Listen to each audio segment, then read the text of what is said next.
Full Throttle Power Sports, 101 Indian Walk in Lowell. Leaves have already started to fall. Are you ready for leaf season this year? Get ready with a stop in at Hojo Power Sports in Shelby and take a look at a leaf sucking machine. That's the Walker Mower, famous for leaf pickup for residential or commercial lawns. With a Walker, your yard will look clean and fresh. Plus, you'll find blowers by Husqvarna, Red Max, Shadawa, and DeWalt. Make leaf season easy this year with the new Walker Mower from Hojo Power Sports. 110 Grigg Street off South Lafayette Street in Shelby. Online at hojopower.net. Red Max handheld products now 15% off now through October 31st. Record-setting heat will break through for this weekend. Get outside and enjoy it because a big blast of Arctic air will move in by the time we head into Tuesday, Wednesday, and Thursday. We are going to see our high temperatures today climb into the low to mid-80s, and then tonight we're down into the upper 50s. Much of the same possible tomorrow, where we could shatter record highs in the low to mid-80s by the afternoon. I'm meteorologist Peter Sherwood in a Weather Center. Currently at the Big O Country Studios, it's 8:02.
Man, I only do things incredible can, cause I am the seed of a chosen breed. You don't see too many like me, cause I am one of the reasons you do what you do, when you wanna be me instead of you, cause I am still on beat, showing love to the streets. Come on, you know me, cause that's who I am.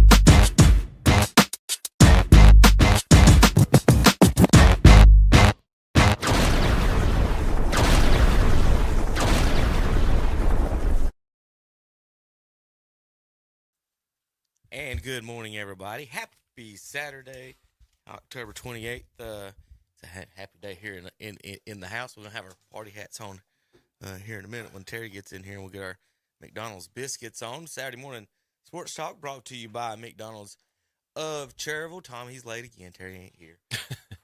No, Terry has gone to get the food because JP. Where is JP today? We'll talk about it later. All right. Family Okay. today, and he hopefully just little thoughts and prayers with JP's family for the folks, the regular listeners and viewers out there, and so he'll be back with us next week and ready to rock.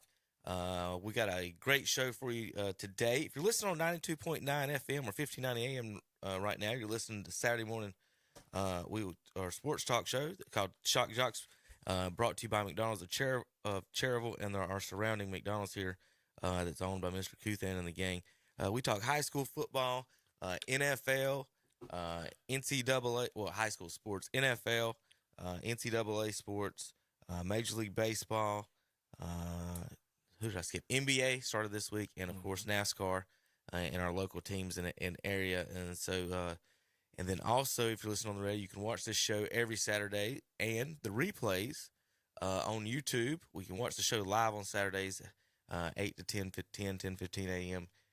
And you can watch the replays anytime on YouTube. So you can go back and watch it. So we do have some scores from last night. I do got to pull some up that we didn't have finals on as they came by the time we had to midnight. We had Gastonia scores that we didn't even have at midnight last night, Tom, and we're right Not here. A shock. We're Not right, shocking. we're right here. It's 2023, and we couldn't get those. So, well, Jeff Jeff Miller went to the Kings Mountain Crest game instead of one of the Gaston County games, so we didn't get all the scores.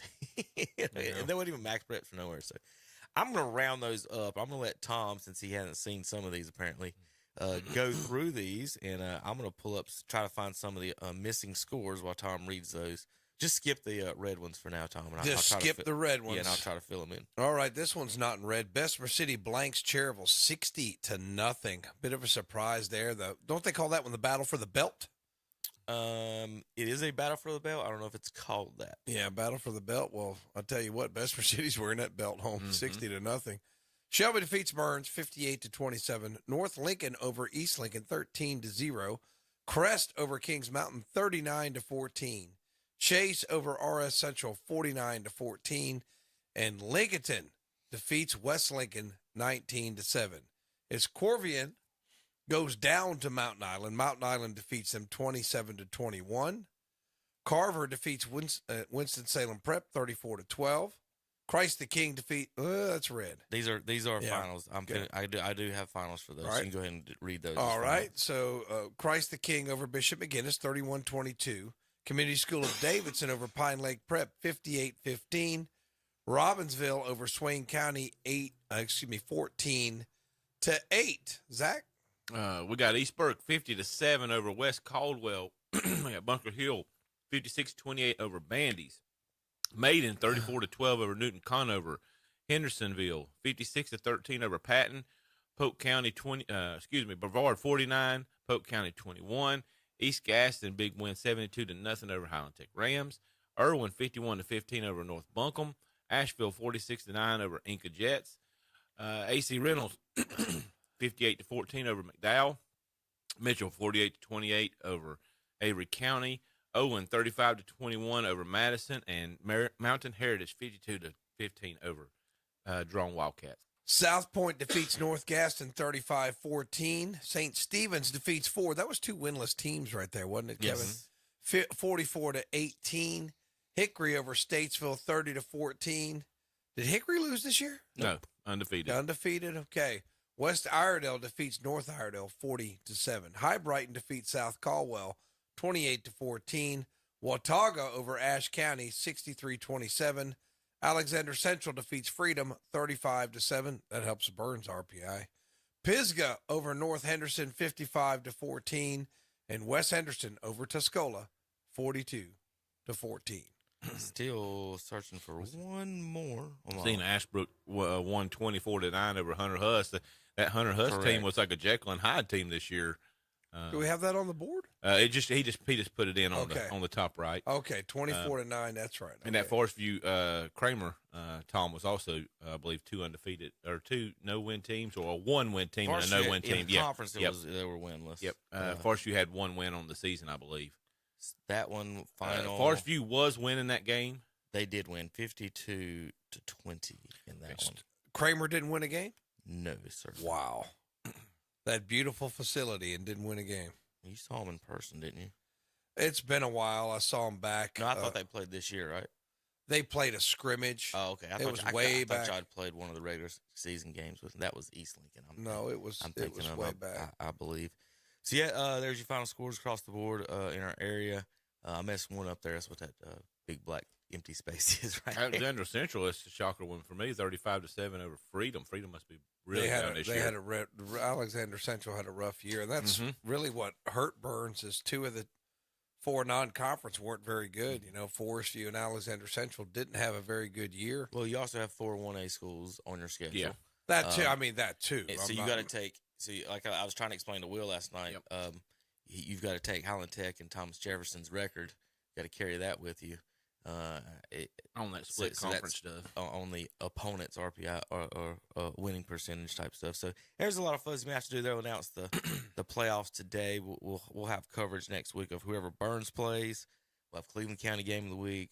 We'll have Cherryville Ironman football, and then we'll have a Lincoln County game of the week. All 4 teams in Lincoln County made it, as well as Cleveland. So we'll have you guys covered across the board on that. So excited about that. And so as far as the conference-wise goes and how that ended up, Crest is won that conference Shelby wins theirs. Bessemer gets the 1 seed and the 1A in that one. North Lincoln ends up in the 3 seed. East Lincoln in the 4. They're in that spot that you don't know if they're going to be able to get in, right on the bubble. Lincoln throws a wrench in. I meant to ask Terry before he left, and he'll explain it when he comes back, how they're going to do the tiebreaker with Lincoln and West and Maiden, now all tied in that conference for second, third, and fourth place. Same record, and they all beat each other. So he said it last week, and it just I'm pretty sure he said RPI, but I ain't. Ashbrook won last night 24-9 over Huss. That broke there was a 4-way tie in the Big South at 3-3. South Point and Ashbrook win, so those teams improved to 4-3. Huss and North Gaston followed a 3-4, so they're going to be on the edge, holding on to see if they get in as well. Hickory, like we just said, improves to 10-0, undefeated season for them. Congratulations. West Iredale wins, improves to 6-4 over North Iredale. Mountain Island ends their regular season 7-3 on the season, so they'll. There's only 36 teams ranked on the RPIs on the 1A, so most of them will get in that are eligible for a playoff play there. So other Brevard came in first in that conference. East got the second seed, and we'll see if Chase squeezes in. So Tom, looking at this is my fuzzy math before last week. I think last Friday's games. And and this is of course without having Shelby played, Burns and everybody, but this is where they had them based on the RPIs and just guessing in the neighborhood. So in the 1As, we talked about that. Most of them do get in. I had Cherville somewhere now in the 20s. Bessemer may slip into the top 10. I had them at 9 as far as where that goes. Mountain Island up at 6. For me, this, like I said, this is my fuzzy math on it. Don't take it for my word at all. I'm sure there's other people online that's already done the guessing and all that. In the 2A, let's see, North Carolina. In the 2A, we've got Tom. I had you guys somewhere around like a 14 seed. And Shelby at an 8, 9, 10, somewhere in there, and then East Gaston in the low 20s. If you're in the 14, that would put you playing someone around 17, 18, 19, 20, 21 area for you guys. Squeezing a home game, maybe. So you'll get someone like Lexington, North Surrey, McMichael, Owen, maybe even East Gaston again sneaks in there. Providence Grove, maybe at East Rutherford could be a first-round matchup with you guys. I got East Rutherford at 21 and you guys at 14. That's really close to the 33 number. So the 14 by the book would play the 18. The 19. 19, okay. Yeah, it's got to add up to 33. That's right. You're right. So by the book, it would be the 19. The 19 I got in here is North Surrey, but like I said, by my math and RPI, I could be off 2 or 3, so that's why I named all the teams around it, like Lexington and Pine Lake Prep even. West Lincoln, I've got them at a 13 right now. That was before the 3-way tie, and I had Maiden in Lincoln and in the 20s. So now the 3-way ties happen. We're going to have to the fuzzy math on that is I do not know how that's going to work out. I don't know if the RPI has been updated and published. I'm going to pull that up in just a second. I'm sure it has. Or I'm guessing it has, maybe. Reidsville's the overall number 1 in the 2A, Tom, if you were wondering about that one. Bunker Hill's sitting at the 5 seed for you Shelby fans. Like I said, 8, 9, 10, somewhere around there. Now you could host someone in the low 20s. That could be a Maiden, a West Lincoln, and one of those teams could come to Shelby in the first round. So any of those could come to Burns as well. So Burns, East Gaston, Shelby, and those Lincoln County teams all could face off with each other. And Maiden, of course, they're in the first round. We'll see how that goes. Monroe sitting at the 2 seed, if you're wondering, in the 2. Brevard at 9. Chase, I had at 28. I know you were asking about that one a little bit earlier, Tom, with them. Chase at 28. That's what I had before, like I said, the last 2 weeks. Let's see, 3A or since Crest won, that's where I got them in the 1 seed already. Kings Mountain sitting at the 10. South Point, North Gaston, Huss snuck in the 20s somewhere, so we'll see how that holds up. Hickory, going where their undefeated season ranks in with their RPI. They had them at 4 overall behind West Charlotte, Crest, and West Henderson. So let me pull up the RPIs on that one. But Is Starmount going to make the playoffs? Greg Lloyd's team? absolutely, yeah. Yeah. I think If they they only, don't- they one only lost loss. the one game to Mount Really? Airy. Yeah. To Mount Airy, yeah. It was a big loss. They did lose to Mount Airy, of course, defending football champions. They're pretty good. Well, good for Greg. I'm Pretty glad good to football see. team. I'm glad to see him being successful. I think that maybe, when he parted ways, I don't want to really comment on how, but I'm glad that he moved on and had success. And he's, in my opinion, a great football coach, great guy, and glad to see him have success up at Starmount. So, I can pull this up now. That I guess this is it's got the dates on them. It's got the right records. So, I'm gonna assume that they're up to date. Can I do that with the Athletic Association, Tom? Is that? I'm not sure. This is the 2A West for the folks watching at home RPI rankings Birds right at now. 12. Yeah. Now that Well- doesn't mean seed, of course, folks, because you got to remember Conference all the champions. conference Yeah, champions they get will get them. that get the top so many seeds. In the 2A, I had written 1, 2, 3, 4, West 5, Lincoln's at 6, 7, 9. 8, Wow. 9, Wow. 10, 11 2A conferences. So The highest you could be is 12 then. basically, so with that 3-way tie, I'm guessing West's going to drop below you guys. So y'all probably be 11, 12, 13, 14, something like that. Tommy, what did I say earlier? Yeah. 14. So I would say, probably 14 or 15. I don't know, just know the conference makeup of the rest of those real quick, because you got Bunker Hill, they're sitting there at 5. So you get Forest Hills is the number 1 overall RPI right now, so they may sneak in. Undefeated Salisbury, a 3. Undefeated Bunker Hill, a 5 in the RPIs. So for your undefeated teams, there's where you guys rank. Maiden at 14. East Gaston at 17. How's East Gaston 8-2? Oh, they have them at 8-2. They're not 8-2, are they? Yep. Yeah, they only lost to Burns and Shelby. Oh, that's right. They're non-conference. Yeah, they're non-conference. They beat everybody. Whipped Yeah. up on everybody, but Burns and Shelby. Chase 7-3 is number 21 in the RPI. East Rutherford down at 29. Bandy's 28 in the RPI. So East Rutherford at 29ish. You're looking at a maybe Bunker Hill, Reedsville, Salisbury trip, Community School of Davidson, Where was Chase? Monroe. 29. Chase is sitting at 28. 21. Were they? I believe, Oh, yeah, they were, 21 in the RPI. Lincoln Bandits 28. at 23. So Burns at 12, you'd be looking to face the 21 seed. So you're looking at a Burns Chase Wow, that would round 1 matchup if the RPI is matched up that way. Or like I said, North Surrey, I named them earlier. Anson, Lincoln. Lincoln, and Pine Lake Prep. Those are the teams that you're looking at, Tom, right now. Pine Lake Prep probably through Lincoln for Burns. I tell you what, it's going to be a Chase or an East Rutherford matchup would be interesting, wouldn't it? Absolutely. Absolutely. All right, there's your 2A matchup. So let's see. West, like I said, I don't know. I don't even want to get into what in the world is going to happen with the breakup or the how to fix the tiebreakers on that one. And then when do they go to the extra classification, Kevin? 25? I believe. So we got one more year of this. I believe. Okay. In the 3A West, there's 5 undefeated teams. Kings Mountain is 3rd in the 3A West at 9-1 overall. Crest 1, Hickory 2. So for you, Hickory, you've jumped up there to the top after beating Statesville last night. So that's pretty good for you guys. Kings Mountain sitting there at 3 overall RPI. Of course, they're going to drop down to that 11 seed as the 2 overall seed. So let's see any I other. wouldn't want to draw South Point in the first round. North Lincoln 14, South Point 16. East Lincoln at 18. Now, remember, these aren't the seeds. These are the RPIs, folks, but that does give you an idea about the area where they will or could be seated. Huss is at 33 on the outside.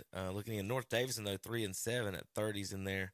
North Gaston is 28. Trying to find some others in our listening area. High Brighton 5-5. East Lincoln at 7-3. North Lincoln would match up with 19 High Brighton if that was if the playoffs started, if that's how it ended up. So North Lincoln could play South Point, Rockingham, East Lincoln again, High Brighton, Ashe County Central Davidson. So that's who you're looking at if you're a Knights fan. Kings Mountain, same thing, looking probably in the low 20s. Ashe County Central Davidson, Western End, North Henderson, Smoky Mountain, Tuscola, High Brighton, maybe coming to Kings Mountain. And then Crest, of course, depending on whatever they come up with here at the bottom, Irwin, Huss, Franklin, Concord, West Mac, North Davidson, maybe even Ashbrook again for Franklin, the 2-8. Crest Chargers. 2-8, Franklin, You seen that too? I've seen 34 RPI. Ain't that something? They've got to have the highest opponent's win percentage in the state about North. Let's see, where was it? 6.556. Them in North Davidson, yeah, the highest opponent's win percentage. So there's where you get helped out right there with that. So there's your 3A RPIs. We'll go over to the 1As. Terry, how are these fixing the tie break? They said going by the RPI, and I know I heard where Tom said something about West Lincoln being number 9. Well, he is kind of strange, but that's where we should be. But Maiden was like 14. Actually, I didn't comment on that, Terry. We'll go back and replay the thing. Yeah. But, I said Maiden like 14. It kind of hope they don't jump over us. I mean, our RPIs. Well, This is supposed to be the official. Who won RPI. head-to-head? Oh, that's supposed to be Well, it right there's there? your record. So we're West guessing Lincoln that's what it is. beat Maiden, right? Yeah. Well, why would they be ranked ahead? That's I agree. West Lincoln And with won- a better and won- record and won yeah. the head-to-head. I mean, what are we talking about? Well, Tom, North Carolina Athletic Association, Yeah. fuzzy math. So stranger things have happened. But if that does hold up, Terry, I guess you guys would get the 2 seed, which would put you somewhere around 12 in this, or 13, 14, 15, as well as game. Burns. So you'll get one home game at least, depending on who wins or not.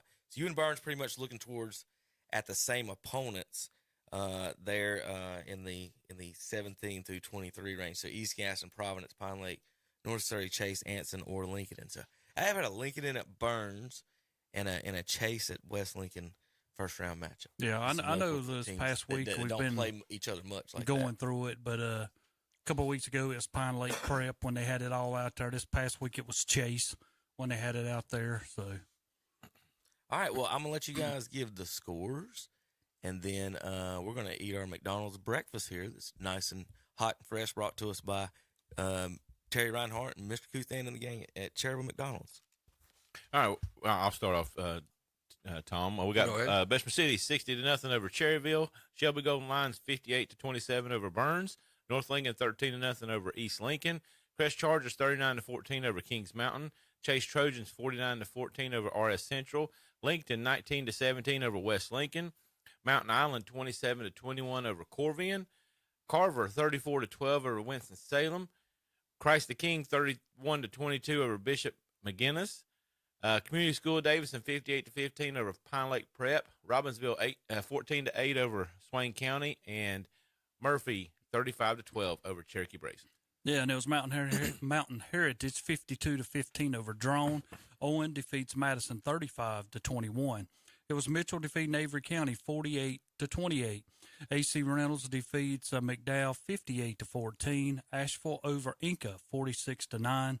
It was Irwin over North Buncombe 51-15. It was Highland Tech losing to East Gaston 72-0. Bavard 49, Polk County 21. Hendersonville 56, Patton 13. Maiden defeats Newton Conover 34-12. It was Bunker Hill, no trouble with Bandies 56-28, and East Burke beats West Caldwell 50-7. Ashbrook defeats Hunter Huss 24-9. Forest View over Stuart Kramer 52-20. South Point defeats North Gaston 35-14. St. Stephen's over Fred T. Ford 44-18. Hickory over Statesville 30-14, and West Iredell defeats North Iredell 40-7. High Brighton over South Caldwell 28-14. Watauga defeats Ashe County 63-27. Alexander Central defeats Freedom 35-7. Pisgah over North Henderson 55-41. And Tuscola goes down. They're defeated by West Henderson 42-14. All right, folks, we'll be right back in just a few moments. We'll enjoy our McDonald's breakfast, brought to you by McDonald's of Cherryville, to talk college football, World Series, NFL, Open and NBA, and NASCAR playoffs on KTC Broadcasting The all-new Yamaha Grizzly 90 is built to bring maximum fun and off-road excitement to youth ATV riders aged 10 and older. With its low-maintenance 90cc engine, an easy-to-use full automatic CVT transmission with reverse, electric start, and durable proven components, the all-new Grizzly 90 offers confidence-inspiring performance with Grizzly family style. Visit Full Throttle Power Sports to see the all-new Yamaha Grizzly 90 at Full Throttle Power Sports, 100 Indian Walk in Lowell. Now is the time to get your certificate of deposit with Carolina Federal Credit Union in Cherryville. And right now, you'll find certificate of deposit rates up to 5.10% APY. APY is the annual percentage yield. Minimums apply. NCUA insured. For more information, go to carolinafcu.org. Again, carolinafcu.org. Carolina Federal Credit Union. They treat you like family because you are. Sism & Son Paint and Body Shop, a local family-owned business, is celebrating 26 years in business. Located at 2027 Shelby Road in Kings Mountain, they offer auto and truck body repair and painting, motorcycle refinishing, and dent removal. They're known for the quality of their work, their experienced staff, and their dedication to their customers. In their own words, we work for our customers, not for the insurance companies. We have your best interest in mind.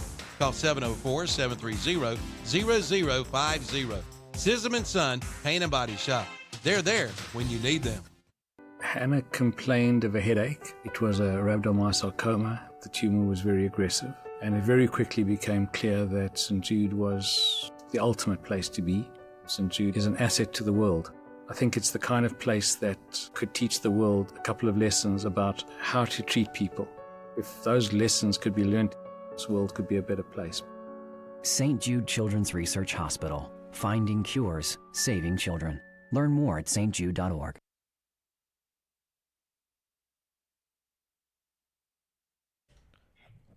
All right, welcome back to the broadcast. Kevin Hastings, along with Terry Reinhardt and Zach Mayu and Tom Sinafani. And I'm going to try to get Coach Pruitt loaded up here into the magic box here. Let's see if I do this correctly. Let's see, Coach, you got me here on the phone. You got us, Coach? You there? He might have to call back. I told him I might probably do that. You guys got me in there? Yes. Yeah. Loud and clear. Yeah, I see having a little bit of trouble with it last night too. I see three guys with their mouths full in there. Let's see if this one works. Coach Pruitt, you there? Coach Pruitt, you there? Hello? Do I got you, Coach? Try that again. All right, we're going to pick it up. I'm going to put him in the machine. Hang that up, and he should hear us. You there, Coach? Dial tones cannot call. How about there? Now we got him. Coach, I got you now. So you're saying JP is not irreplaceable? No, he's not irreplaceable. Well, you might want to go up on his salary maybe a little bit. We'll get him 2 biscuits. They've got these 1985 buttons here that are mixed with the digital stuff, and I'm mashing these digital buttons too quickly here, apparently. Yeah. Well, I mean, most people know that you're high-tech redneck, so we understand. We got this. Well, happy Saturday morning to you, Coach. We're enjoying our breakfast in here. So we were talking playoffs and how they do tiebreakers, and is every conference different? Is that something discussed before the season? No, I don't think conferences are different on that. I would think the state has the way. I mean, I've always known them to draw things in the past, but that's a good question. We usually, I mean, obviously in our 1A conference in a split 1A, 2A, we're not going to have an issue with that, particularly with the way the rules read. I mean, just like last year, Bessemer swept our 1A opponents, but because they weren't meeting the criteria of finishing third or having a 500 record, they got defeated with the general population, and therefore they ended up going to Mountain Island Charter, even though they won all their 1A games in our conference. Same would have been true for us this year if we would have won last night. Obviously, the score that we had didn't imply that we could have or should have won that game, but if we, every high school football game is different, just like earlier this year being 14-14 with East Gaston with about half the second quarter left. You're going to have opportunities in games to make a play, score a touchdown, get confidence, have something go your way. It's high school kids. But we didn't have nothing to play for last night because we weren't in position to have a 500 record or finish in the top three. I mean, I think Coach Short would say the same thing about his East Gaston game. I'm sure he felt like that game would be a little closer than the final score indicated. But it's going to be hard for one of our 1A teams next year to finish in the top three of our conference. And they barely got through with the 500 this year. And, of course, we both played a lot of 1A teams, teams that are maybe a little bit below us on the RPI or just above us. They beat Avery County handily and are behind them on the RPI. I wish they would at least consider part of the Max Prep ranking of strength of schedule. This year we got hurt a little bit with the fact that Shelby nor Burns beat Kings Mountain or Crest. And when you have a couple of losses by your opponents, that can really impact you. Just like we thought we would go down one spot, but we went down two because every one of our non-conference opponents lost last night. So West Lincoln over Lincolnton win might be the difference between Cherryville going to, say, a North Rowan instead of probably going to a Eastern Randolph. And as a coach, when you look at your scores, you see that North Rowan lost to a South Davidson team that's barely above us in the RPI by 6 points. North Rowan beat South Davidson by 6 points, 20-14. And you look at the recent schedule, and other than Randleman and Eastern Randolph playing to a 22-21 game last night, which Eastern Randolph won, Eastern Randolph has not given up a touchdown in 5 weeks, and they'd shut out their entire conference. So there's probably a pretty big difference between those two schools. But as me and Coach Harold talked about, our one touchdown loss against Avery and our game where we scored a lot of points in the first half, and it was a tight game throughout against Blacksburg. Those two games were the difference between us probably being a little bit higher in the RPI and hopefully having a little bit better opponent. But that's all water under the bridge now. You get to start a new season, and we'll talk about our season divided into 3 seasons, and hopefully we'll put ourselves in a position to be competitive in the fourth quarter on Friday night. That's going to be our goal as we move forward with our team. I mean, as our team has evolved through the season, obviously we've had a lot of attrition. We've also had some kids who have stepped away from the game, and then, of course, last night we had some issues with some disqualifications / ejections. So therefore, those things will be resolved by the state, and we'll take the group that we have with us to the state playoffs. Well, hopefully that goes favorable for you. I saw the score was not favorable for you. Just tell us a little bit what happened in this ball game. I thought you had a pretty good chance coming in, but didn't play well. Just kind of break down what happened last night. For our group, I think scoring with our opponents is important early in the game, and we got the ball. It's a thing for me throughout the year as we went through. Bessemer played a lot more 50. They played a little 50 last year. Played a lot more 50. Burns played some 50 against us. Shelby played an underfront against us. Seeing different defenses. When I watch film, I don't see those teams change their defenses a whole lot against other opponents, but for us, they do. And for some reason, that 50 is what people choose. So we didn't block it as well as we'd like at times, obviously. And when we had a turnover early in the game, Bessemer scored, then we took the next ball and, thought we had a interference penalty in the end zone. I couldn't see it on my film because of the angle of our camera, and he tried to turn, but he didn't quite get there, so I couldn't see it. Thought he was early. And then the next play was a 4th down play where we turned it over on downs. And then personnel-wise, with that, the game changed there. When your person that leads your offense is no longer on the field, and that's a rule that the High School Athletic Association has really been a sticking point with language, and when you use inappropriate language. But as one of my better players told me in the locker room, when you go to the end of the night, and you always have the one guy who leaves the locker room last, and he turned to me and said, "Coach, I don't understand." He said one of their players just turned to the umpire and said, "If he don't stop doing this expletive, I'm going to do this expletive," and nothing's done. I don't understand the difference, and it's tough. And I think that's what's frustrating for our kids when you go through a game and there's gestures made or images done, and officials say, "Well, I didn't see that. I told him not to look at you, be looking at your sideline." It's a frustrating thing, and when we lost that player, not only was he our person who leads our offense, he's our leading tackler on defense. I don't think many people can say that their quarterback is their best defensive player as well.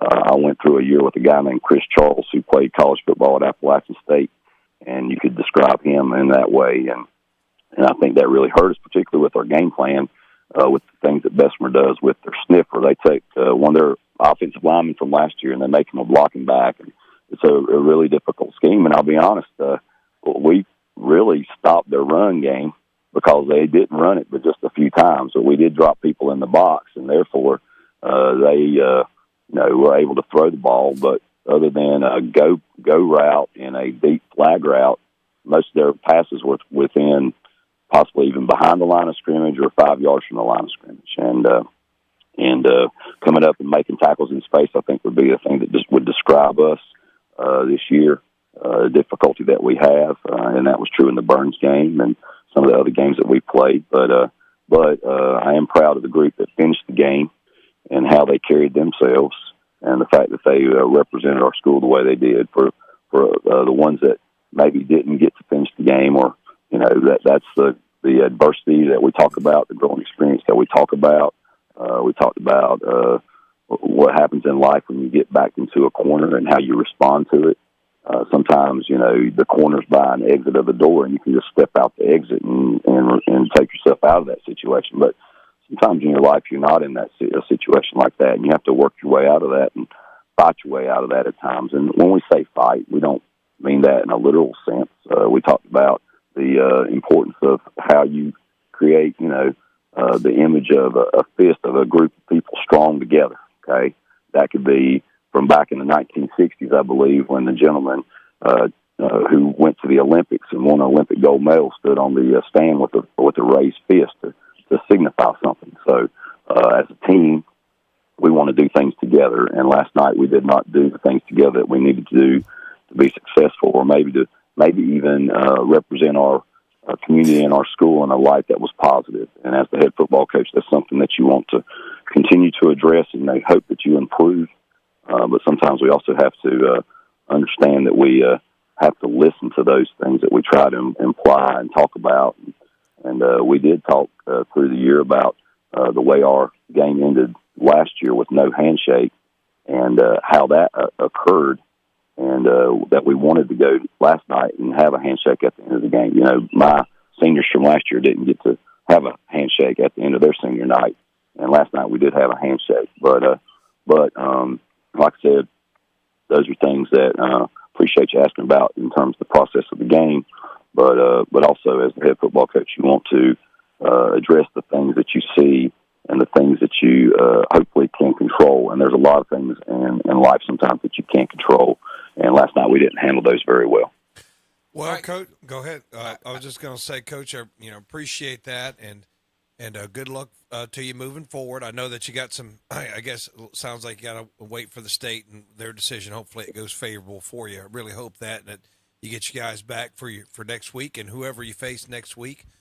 Good luck to you. A good week of preparation, and just see what happens next week. And we do appreciate you calling in and sharing your thoughts every week, Coach.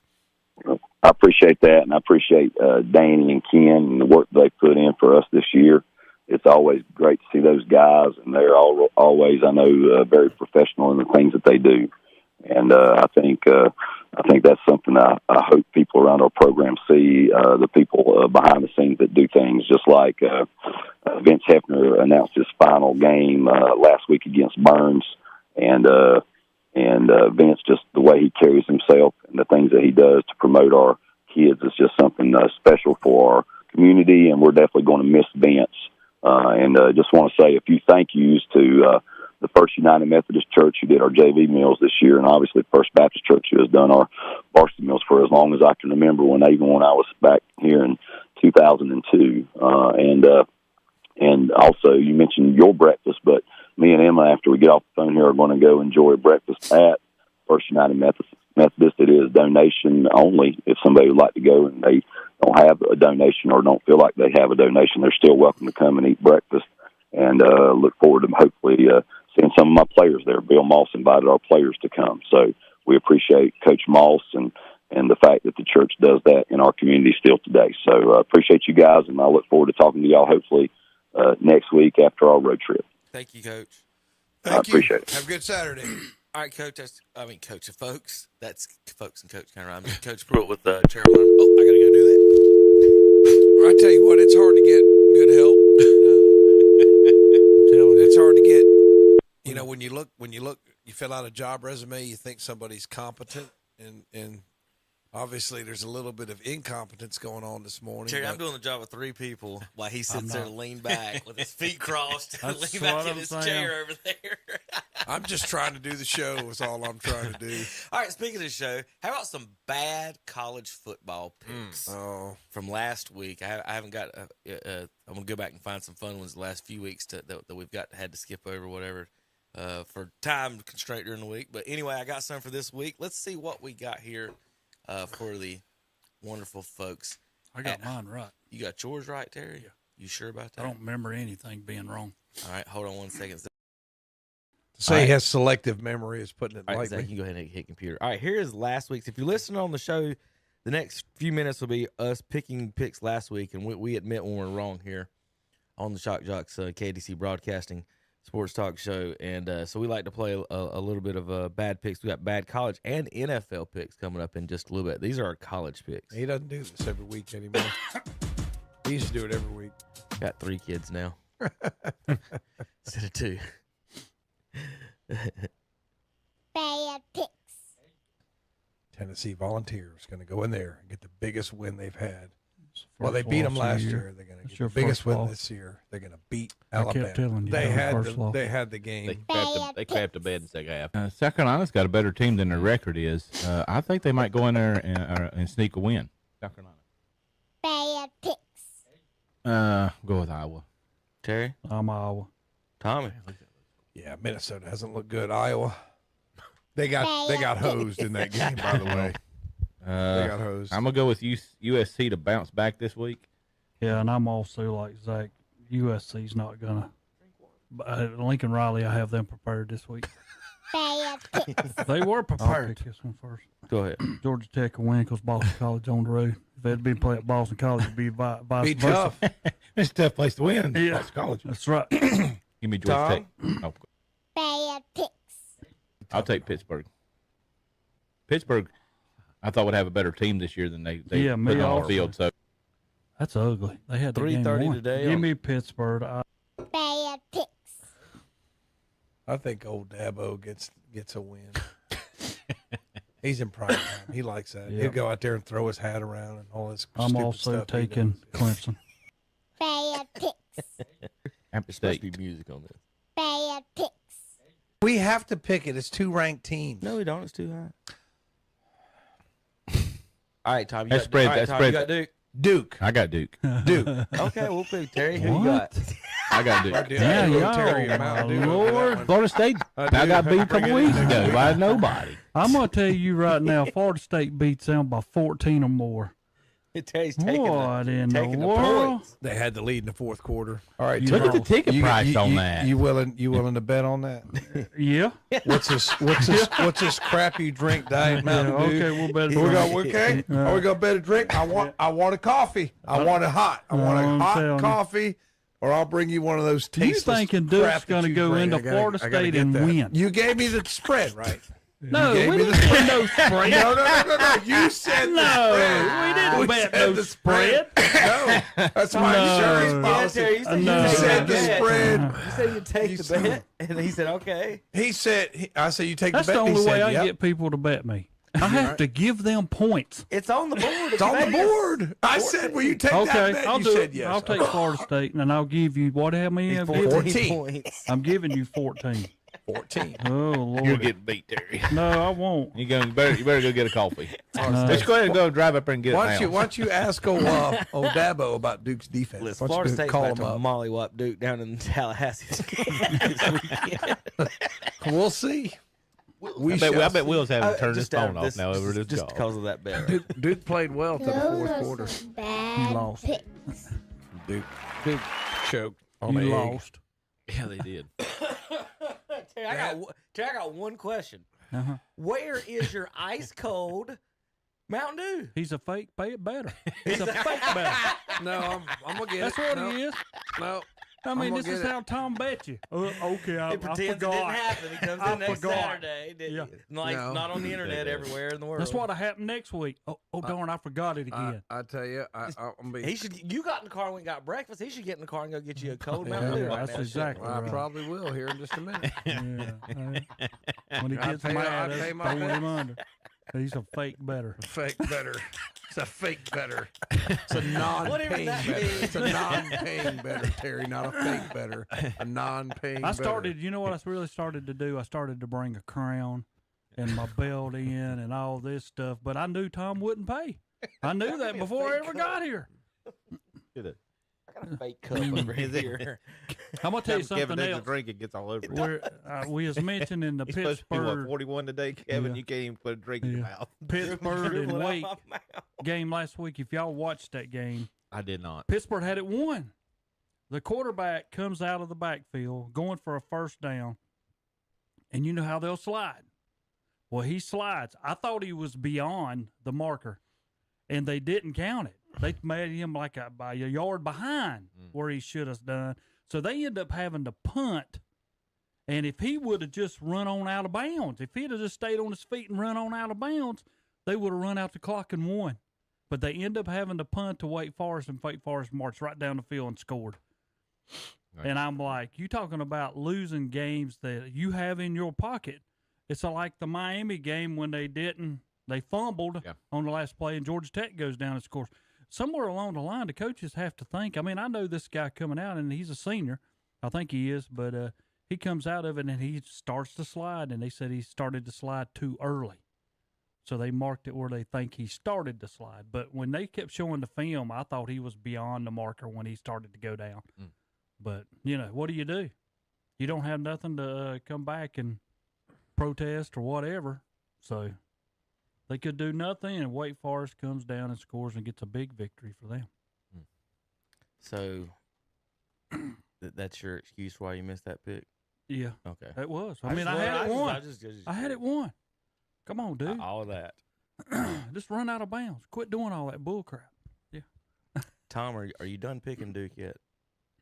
Well, they should have won. Tom, you lost. And you got trounced. They had the lead in the fourth quarter. Tom, did I win? Tom, did I win? Yeah, I'll go Did get I your win? stupid. You're fake betting? Tom, Fake fake better. Fake better. I will be honest. I woke up at about 7:15 today, and I was just like scared I'd overslept for the show. So Bull I was crap. like, So he's still can get him. I didn't even think about that. I didn't even think about Duke and Florida State. It's been a long week. Well, it was dark, later, because I woke up about the same as you. I looked outside. This can't be that late. It's still dark outside. And I looked, it was 7:15. The time changes next week, I think. It just, gosh, this time of year where it's dark in the morning, I hate it. Yeah, good excuses. That's not an excuse. I'm just saying what is. Well, that's your life. Okay.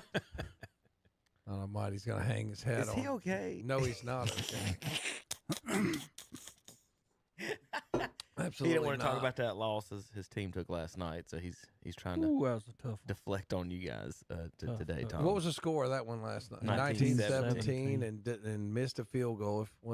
Terry, you Well, should we have hit told. the first one. First one doesn't count. I can't help the daggum clock started too early or didn't do something or whatever. Well, I got a text message. At I got home. I got a text message. I got a text message from one of my West Lincoln friends who was in the first half. It said, Refs 14, West Lincoln 6. Well, I'm gonna be honest. Now there was one call that Gideon Allen come out of the backfield and he was trying to do a pitch to Winnick. And from my view, and like I said, we're at an angle because it's on the right side of the field, about the 30-yard line.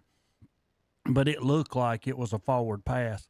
But they didn't give it to us; they gave it to them.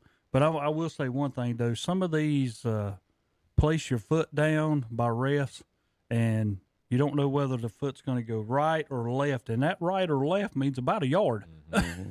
Yeah. And some of them ends up being correct, and I'm like, he never made it there. Even on some of ours, I was like, he never made it to the 40, but they'd put it at the 40, and he went down at the 39. And I said, okay, that's great.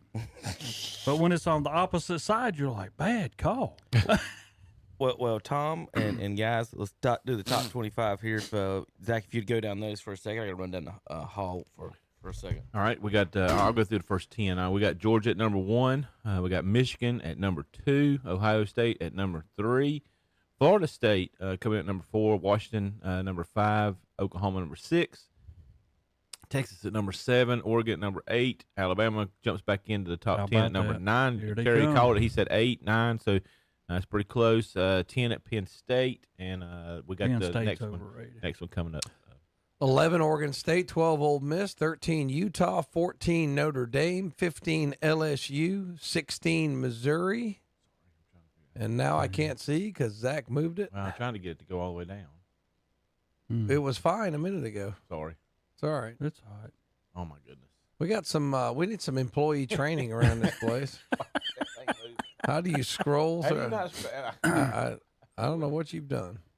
Well, we're down to number 16. 16, anyway. Missouri. That's all that matters anyway, because that's we get. That's your your sweet 16 college. 16. We got North Carolina sitting down there because they stink.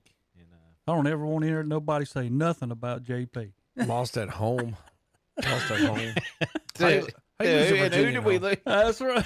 Didn't they get beat by William and Mary or William and Mary's pretty? I mean, James Madison. James Madison. I knew it was one that they're pretty old. good. I mean, they're actually James Madison's pretty good. Well, I'm gonna tell you what. That's what I was telling y'all because they said James Madison's defense was like in the top 3 in the country. Yeah, they're pretty good. So. Yeah, they're pretty. Well, Carolina's defense ain't top 3 in the country. I can tell you that right now. Y'all, how in the world? And Zach, I'm gonna ask you because I always want to ask Cal. I started to call Calvin, say, "Now you explain," but Calvin, I figured would have been very mad and wouldn't have even gave me an answer.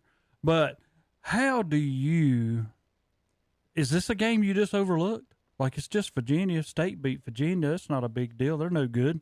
How many years do we play with Mac Brown's our coach, and we're supposed to be this elite team, and we crap the bed in a game we shouldn't crap the bed in? You remind me of Dallas.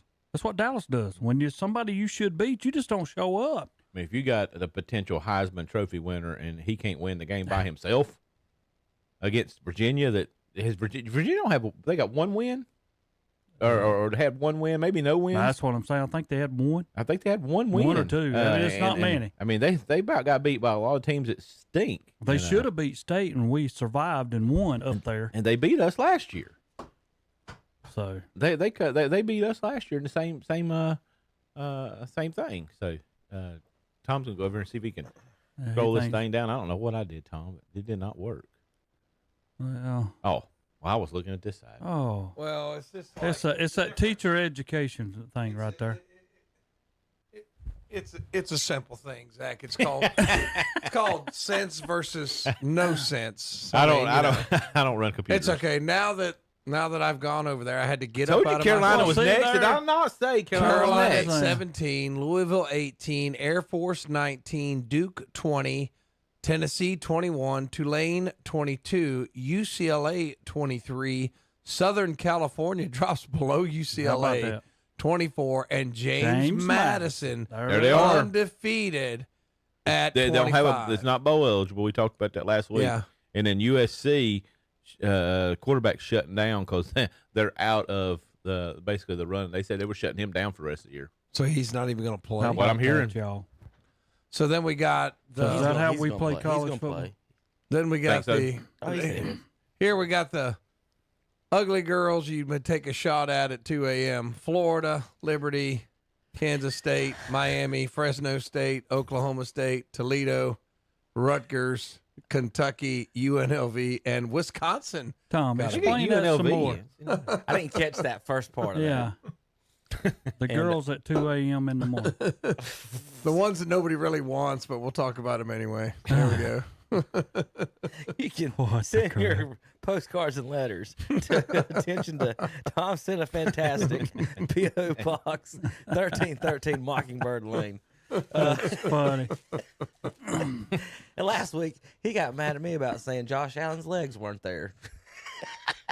I can't remember that. I don't have a recollection. Look how much it affected Iowa. Iowa dropped out of the rankings. Iowa should have won.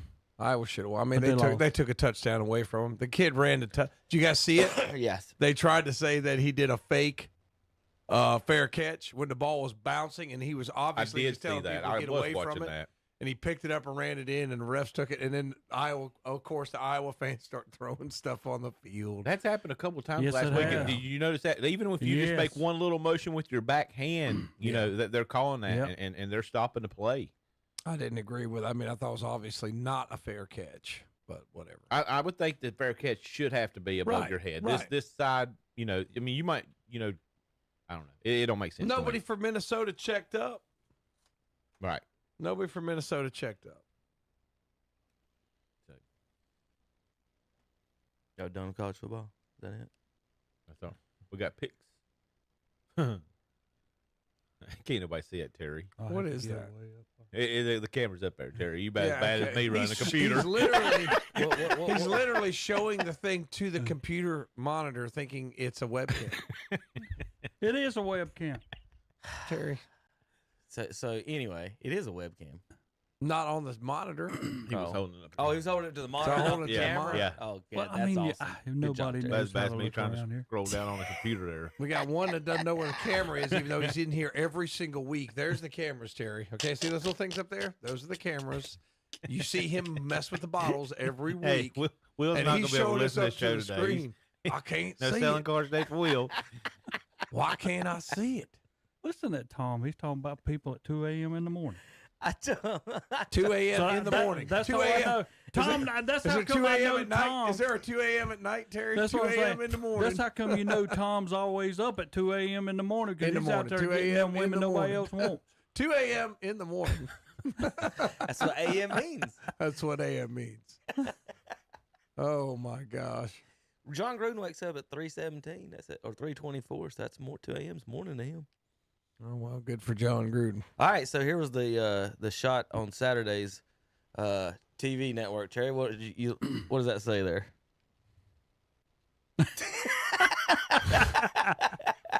That's funny. For the Wonder who people- they were talking about for at the that people- time. For the people on the radio, it says big, and you take the S and A off of Saturday, and you take the A and Y, and what do you got left? Big turd. That's what they That's left right. on the screen.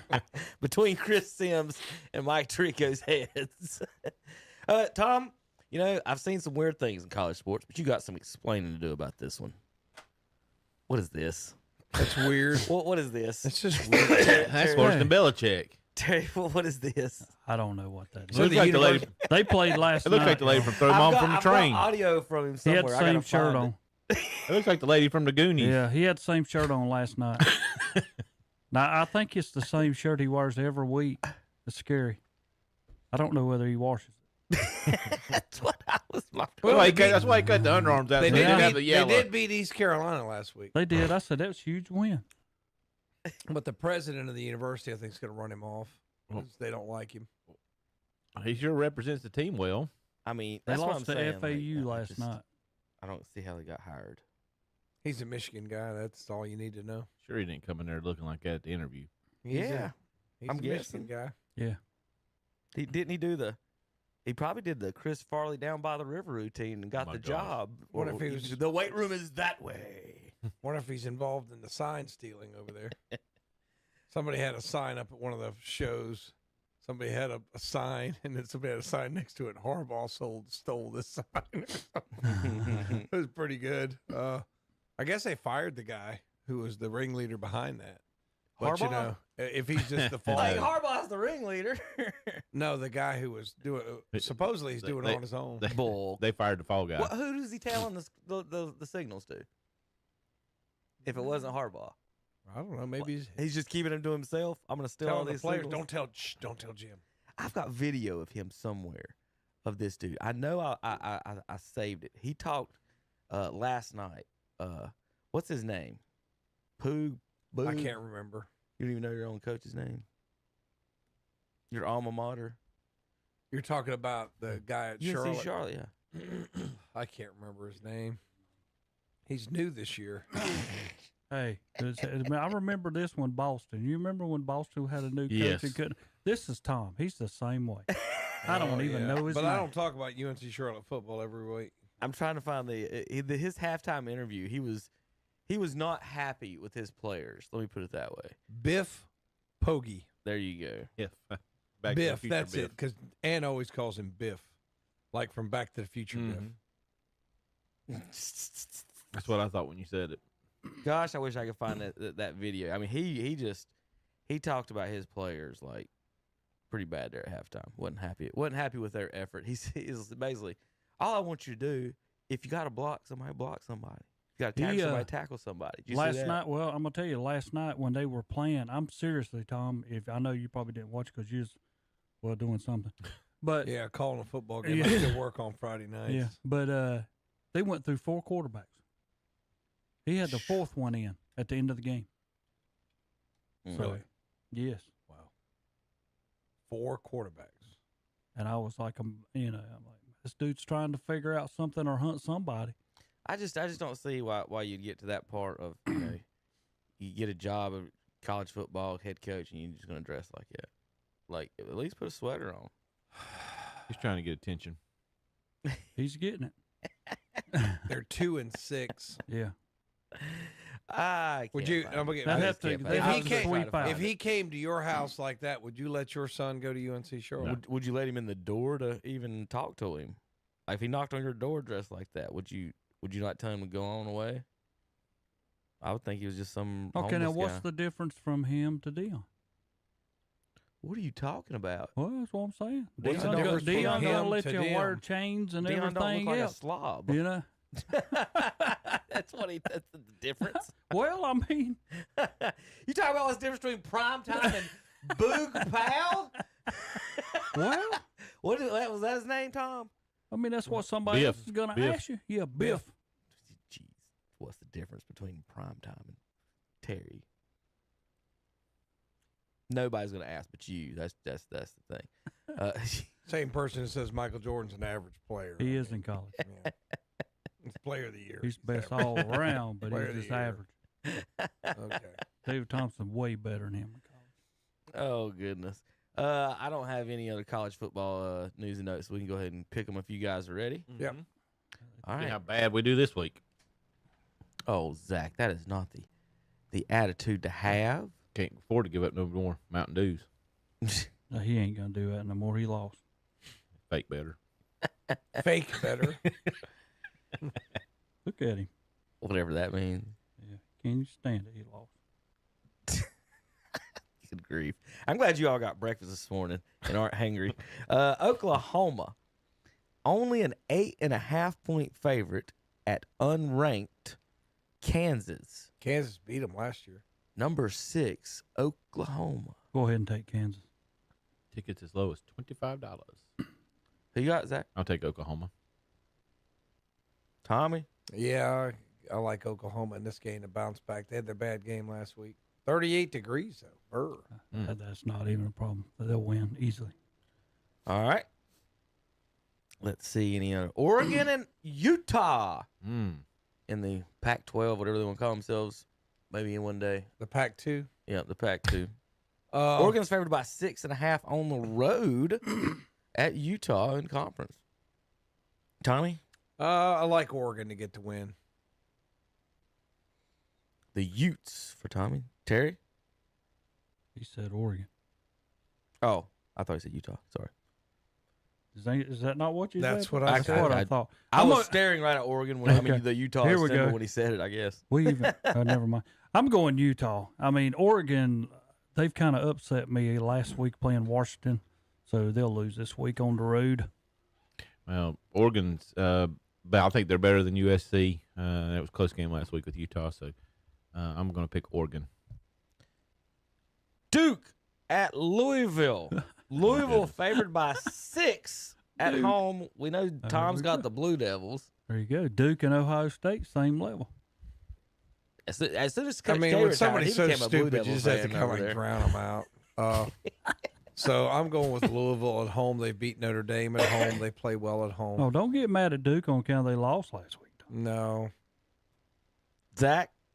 It's not like going into Boston College, so I'm going to say Duke's going to get the win. I'm also going Duke this week, Tom. Y'all are silly. As silly can be. After he trashed Duke Right. over and over, he's going to say they're going to go on the road and beat beat Louisville. Louisville. Who was Louisville lost? This is where Notre their Dame. defense will Destroyed. make a difference. Destroyed. Tulane at Rice. Tulane Ooh. favored by 10, $17. Tulane's number 22 in the nation, 6-1. Rice 4-3 at home. I've got Tulane. I'm not picking anything called Rice, so I'm going Tulane. He's not picking anything called Rice. Rice. Tulane. You want to go ahead and take Rice. Got the Ashbrook symbol If there. it was 3 lanes, it'd be an automatic pick 'em. So, the Tennessee at Kentucky. Vols favored by 4 in Lexington at Kroger Field.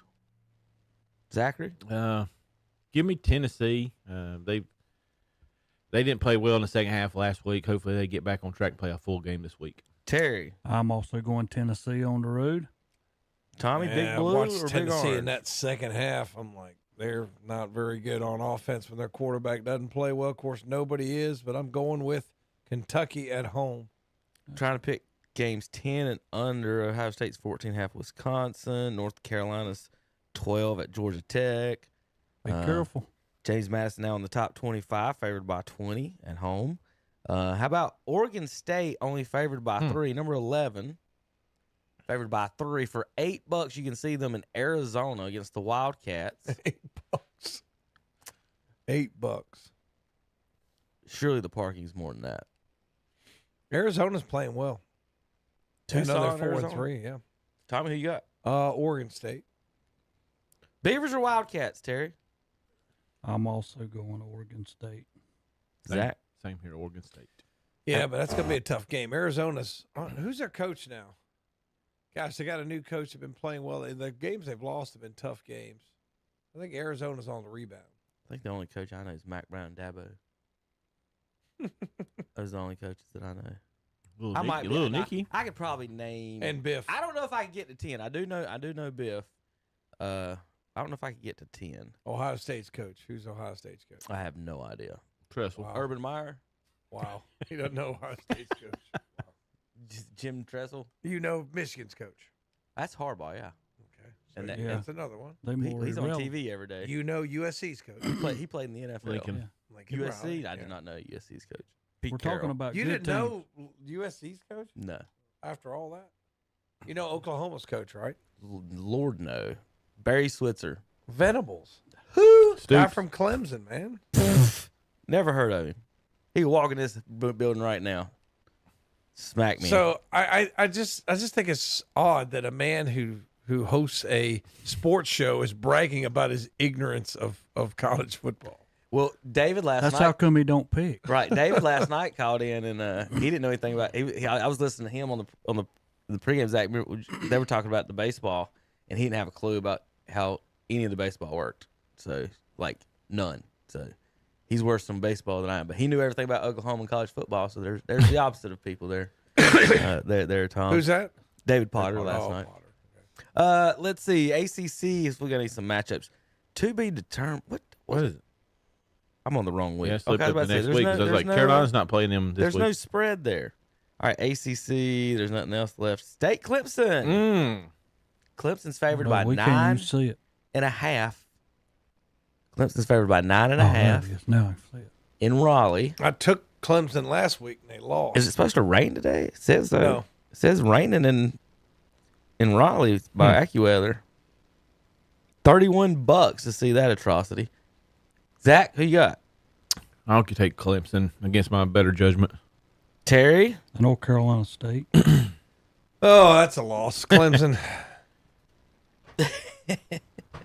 I think that's the last ACC game. It's even close. Let's go over to the Big Ten, Tom's country. Oh, this is if you want to just talk something. Michigan State at Minnesota. The Gophers and the Spartans. Oh, my God. And this might be the college football game in Big 34 degrees. Power 5 game in I'm hell. taking Minnesota. I've watched Michigan State play. is They're awful. terrible. They're awful. I'm getting I Minnesota. think too. Michigan had them 42-0 in the second quarter. Yeah. Let's go Minnesota at home. What was You heard Saban's comments this week? He said something to the nature of, they were talking about the headsets having communication to the quarterbacks and linebackers like NFL teams do, and they were talking about getting the plays in and all that mess. And he was saying, well, he was talking about tax brackets, like the Power 5 have this much money and we can afford to do it. But then why are you playing teams that are not in the Power 5, Yeah. Dickie? Oh, So yeah. if you're going to switch, don't you sit there with all that extra equipment and say, we're still going to play teams that aren't in the Power 5. Because he don't realize what he just said right there in that statement complaining about the equipment. He was like, well, we could use our stuff and they can't. And I'm something's going on in there. I got to go in there and stop. Michigan State rumored Urban Meyer might be interested in coming to Michigan State. That was the rumor this week. So. Purdue at Nebraska. Cornhuskers and Boilermakers. 1.5 point favorite is Nebraska over Purdue. Nebraska. Their defense is decent. Yeah, give me Matt Rule in Nebraska. Yeah, Purdue's had a lot of injuries. Nebraska. $7 a ticket. How many's that, Terry? Need two more. Need two more. Let's go over to the SEC, see if anything is cooking over here. How about Mississippi State? Auburn favored by 6.5 over the Bulldogs. $19. Auburn 0-4 in SEC and 3-4 overall. Give me them at home against Michigan State. They're 0-4. Give me them. I know. That's I mean, they played. They played Georgia well though. I mean, they were in the game against Georgia. They're number one. winless. I'm taking them. They got to get one. It's Auburn. Oh my God. Oh Lordy, I'm going to take. That's kind of hard not to take them though. I think mean, that's straight up a quote you need to put on a Gamblers Anonymous. I'm going to take Auburn too. You fake better. Who is the world's worst gambler? Me. Zach Mayhew. They're winless. I don't gamble. And they have a losing record. Winless in the conference. Give me them at home. They're gonna pull it out. Who you taking, Tom? I can't remember the game. You don't even know who Mississippi they're State and playing. Auburn. Give me Mississippi State. All right. I'm not going to take the winless team. Okay, winless in the conference. They're going to be next week. All right, here you go then. Washington State at Arizona State, 5.5 point favorites. Well, Arizona State winless at home, Zach. Washington State was ranked in the top 15 earlier in the year. I'm going Washington State. Me also, Washington Yeah, State. I think Washington State. I guess Herm's not even at Arizona State anymore. I don't know who's down there coaching them now. You don't know who's coaching Arizona State? No, not Arizona State. Or Arizona. That's it. I mean, you get west of the Mississippi. Jim Tressel. He might be coaching them. No, they have He better. wouldn't They'd wear a sweater. have a better Wouldn't record have than a sweater that. out in Arizona, though, right? They'd have a He better wouldn't record than Can't that. wear a sweater out here. It's too hot. If they did it, they'd have a better record than that.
at H&M Industries.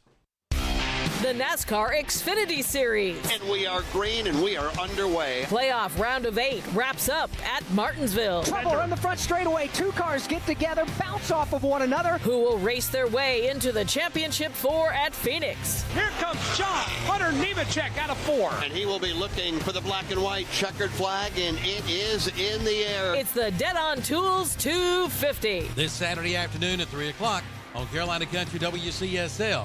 92.9 FM, 1590 AM, and online at kdcbroadcasting.com. You can book your tee times online at the Glen Oaks Golf Course in Maiden. Just go online at glenoaksgolf.com. Pick out your tee time and book it. Check out their pro shop, snack bar, driving range, and banquet hall. And memberships are available. For more information, call 828-428-2451. Or again, go online at glenoaksgolf.com and like them on Facebook too.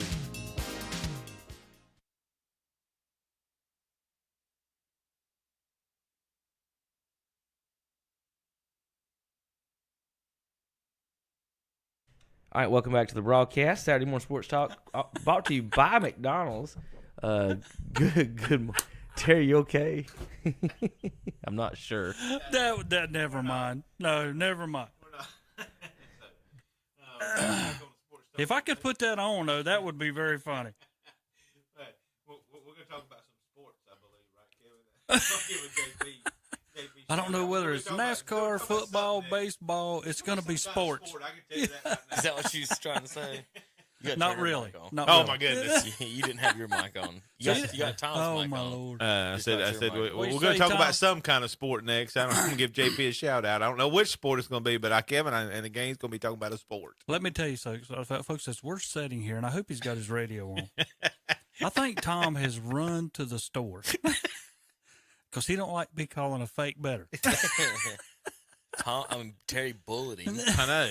We're just trying to have a good morning breakfast and he talk has about left. sport, and you start bullying. Yeah, he's people. left, but he left that Ohio State stuff left in here for some reason. Start bullying people. All right, let's talk a little baseball. Got a little fun, little this in here. I tell you what, Terry, I got a little fun for you. This is not baseball, and I've played a little bit of this guy's stuff before. Montana Tech's Bob Green, probably one of the funniest coaches in college history, is what it says here. The name of their mascot is the Diggers, okay? So if he says it, that's what he's saying, okay? Diggers. Let's see. This is Montana Tech's Bob Green. Now, there's only a little confusion there at the first. The rest of the video is just him going off, and it's pretty funny. But I got some video here of Mr. Green here talking about the Montana State Diggers, but we're going to skip over to right here and go here. Right. Got to hit this button real quick. Whoop, whoop, whoop. Don't want to make our people at home. All right, now we can do it. All right, here we go. Here's Bob Green. Our football team was like the kid that plays second French horn in the school band. We got to play better. And that's a double-edged sword, It's kind of like watching your mother-in-law go off a cliff in a Cadillac. You got mixed feelings. First of all, they got after it hard. I'm telling you, they were like a hobo on a ham sandwich. They were going hard all the way. He's like that black lab on the first day of pheasant hunting season. He was pulling at the chain. We're kind of like a woodpecker in a petrified forest. Just keep busy and look for opportunities. I wanted to raise my kids using a depth chart. Can you imagine that? I wanted that. Pam Green vetoed that idea. I got a short memory, just like when I was in the 3rd grade. Wait a minute. His wife is Pam Green. Yeah. So he wants to put his kids on a depth chart, and Pam Green is his wife vetoed. So I want to clear that one. I wanted to raise my kids using a depth chart. Can you imagine that? I wanted that. Pam Green vetoed that idea. I got a short memory, just like when I was in the 3rd grade. 2 of the best years of my life. I don't like that bottled water. I like that butte water. You get to eat and drink at the same time. Some aspects look like we're really ready to play. A couple other aspects look like we just got off Willie Nelson's tour bus. His attitude's positive. He thinks he could take on hell with a squirt gun. It's kind of like that T-bone steak dinner with all the trimmings. They played a complete game. You know, with Jacksonville, what more can happen? Jacksonville's so bad they sentence prisoners to attend the games. Everybody expects you to win. My wife couldn't go to church with me on Sunday, and everybody said, where is she? I said, she doesn't go out with losers. I had a 6 ACT in 1967. One time I got an A and my grandma beat me for cheating. All the calls I made on fourth down all those years, you know what my favorite fourth down call was? What? Punt. It was the most successful play we had. Everybody expects you to win. My wife couldn't go to church with me on Sunday, and everybody said, where is she? I said, she doesn't go out with losers. I had a 6 ACT in 1967. One time I got an A and my grandma beat me for cheating. All the calls I made on fourth down all those years, you know what my favorite fourth down call was? What? Punt. It was the most successful play we had. Montana State. Well, Bob Green. Thought you'd like a little bit of him. He always gives me a laugh on those. Oh, just fantastic. Let's see. Baseball. Here's something for you, Terry. As a Kansas City fan, you'll like this as a Cardinals fan here. Here are your 2020 and 2023 American League MVPs. Both were St. Louis Cardinals, and we traded them for nothing, basically. Nothing, I say, Tom. I mean, Terry. Let's see. Every team in baseball history that has beaten the Milwaukee Brewers in the postseason.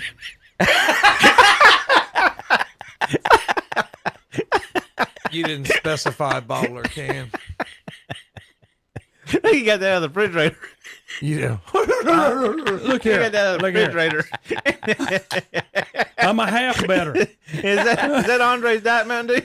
Why do the cameras switched? Terry's got the wrong camera. I got me and Terry's why don't you cut the film where you said Diet Mountain Dew? That is your Diet Mountain Dew. Congratulations. Folks, please, whatever you do, never bet Tom. And you had to give up the half. And you had to give him points. That's what I'm saying. Congratulations. You won, Terry. Congratulations. There you go. You know why I got that? Because they didn't have like the little party ones, the 6-ounce ones. I would have got the 6-ounce one. Quit. If they had the alcoholic version of Diet Mountain Dew. Quit, Tom. Quit. There you go. And I had to give him 14 points. And I get a half better. Duke had to lead in the fourth Should have got the quarter. 24 ounce. He could have brought you 2 cans. I'm telling you. I will always remember this. If he could have brought the 2 cans, he could have done the Stone Cold and busted them open and drunk them at the end of the show, Kevin. Don't even talk about being cheap, because I brought him the helmets last week. It was like, I don't know, $12. So he like gets out like $3. Don't even go there. He goes, don't even. Well, how much was it, Tom? I said, don't worry about it, Terry. Well, I'm up outside. That's like $12. So he's like, okay, gives me $4. That's wrong. That's wrong. You don't even know how to count. Why are we even talking about being cheap? He's a history teacher, not a math teacher. That's right. You're the cheapest man, not only in Lincoln County, but in the Tri-County area that we cover. Lincoln, I don't Cleveland, even want to hear that. Gaston, we could throw Rutherford The in there man does 'cause of not know Wagyu. how to count. That's the problem. He's a history teacher. The bet was one Mountain Dew. That was Well, the that's bet. what I'm going to say. Here we go. Those are the webcams, by the way. See how he's moving the bottles around? Be careful. Which he's done for the last 4 years, however long I've been on this show. A 4 toast to Tom. That's all this is. There you go, There you go, Terry. There you go, Terry. No, Hey, that's all right, no. Tom. I don't do that with a guy half better. I don't do that. Half better. What? Half better. Well, half better. Hey, you graduated from a fake better. Face. Yes. He's going to say the half better. Yep. Half better. All right. The only team, every team in Major League Baseball history that has beaten the Milwaukee Brewers in the postseason has advanced to the World Series. 1981 Yankees, 82 Cardinals, 08 Phillies, 11 Cardinals, 18 Dodgers, 19 Nationals, Dodgers, you Braves, D-backs. You get the point. You beat the Brewers in the playoffs, you're going to and maybe even Weren't winning they talking the World about Series. moving the Brewers out of Milwaukee? I heard At some point there was. That's a good giveaway for Arizona last night. leading 5-3 going to the ninth. And then lost it. Well, I'm going to tell you, though, the home run Seager hit, he knew it as soon as he hit it. This might be one of the coolest promotional items I've ever seen. This is the Diamondbacks from their last World Series, rattlesnake rattlers. So it's a toy, but it's a rattle, like a rattlesnake rattle, and of course was for the fans to make noise at the stadiums. I thought that was one of the coolest things. The fans are asking them to bring them back here for the World Series. Terry, you guys have a wolf in a skirt. I mean, come on. And you're talking about the Diamondbacks rattlesnake is stupid. It looks like an ice cream cone. What's stupid is their mascot is a bobcat or wildcat, the one that walks around the stadium and not a snake. The Diamondbacks, but their mascot's a bobcat. I don't even know what to say. I don't even know how to do it that way. All right, the first World Series between two teams since 2003 that represents the two state names instead of cities. That was Florida versus New York. When Cabrera took Clemens deep.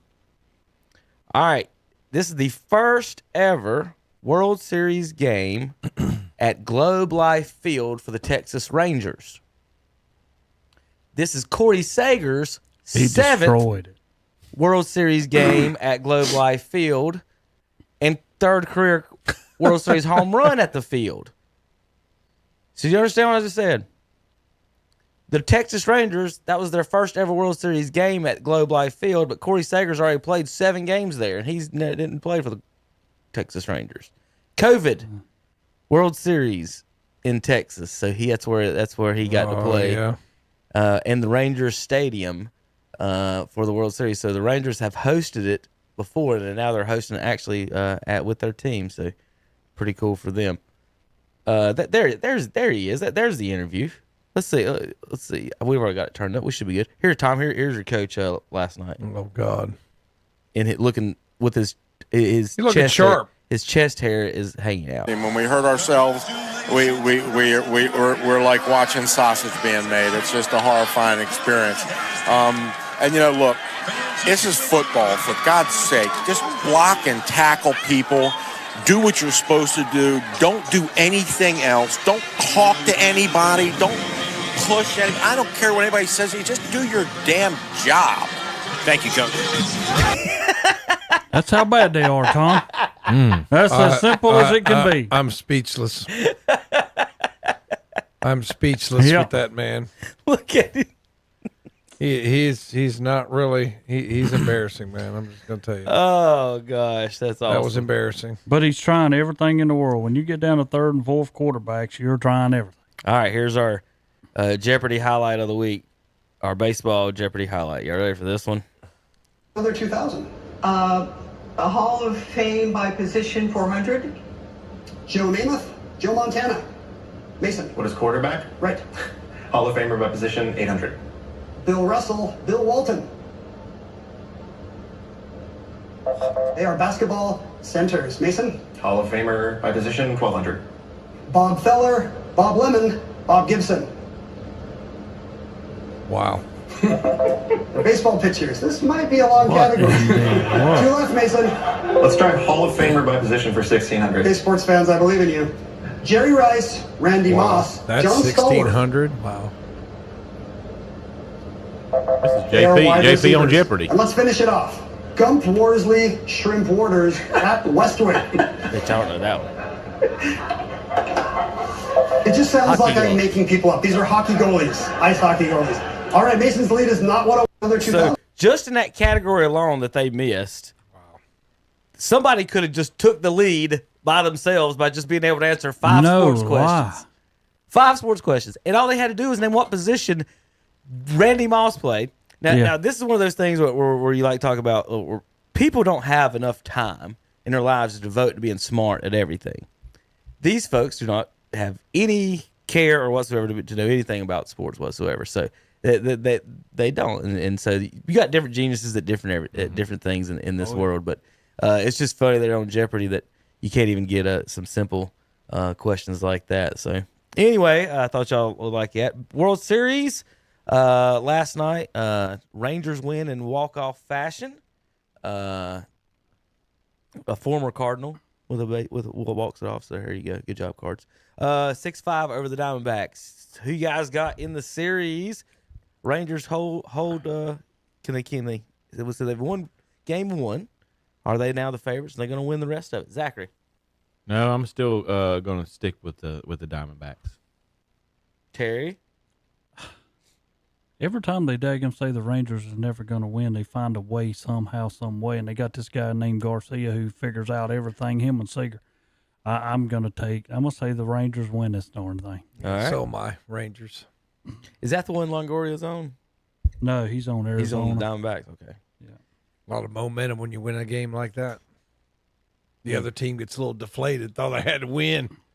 The thing that really got me, and you can watch it over and over. When Seager hit it, he knew that's crushed. Oh, yeah. Yeah. He put it in the upper deck. He did. He got a little piece of it, Terry, didn't he? All right, folks. When I can tell you what. I do got one more. This isn't baseball. That's soccer. It should. Tom. I got a soccer highlight for Tom here in a second. But anyway, I got to get in there and play some more commercials here in just a moment. So we'll see you guys. Y'all take care of y'all. Anything y'all want to talk about for like 4 seconds before I walk? Go ahead, Kevin. I think we can handle this. But the sad thing is, the World Series always comes around when high school football is coming at its end, and you get so distracted and all that. Because like last night's game, I would have liked to watch that game, but you got high school football on Friday night. So I know last night I got home and I think they were in like the top of the 7th is when I got. Yeah, home. and I saw Arizona was winning, and I was like, nah, what were they? 5-2? 5-3. Yeah, 5-3. Yeah. I said, Arizona's probably going to take this game, and went to bed and then got up this morning and talked about the walk-off home run. It's like you missed game of the year, World Series game for the ages, and you slept through it. So I feel kind of bad about that.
$34.76.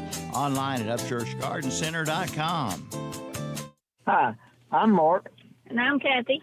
From the Shop Incorporated Auto Body Shop. And TSI Garage. And we would like to thank the great people of Cherryville and the surrounding areas for the last 18 years of business. And we look forward to serving you for at least 118 more, because we think the Shop Incorporated and TSI Garage go together with the great people of Cherryville, just like peanut butter and jelly.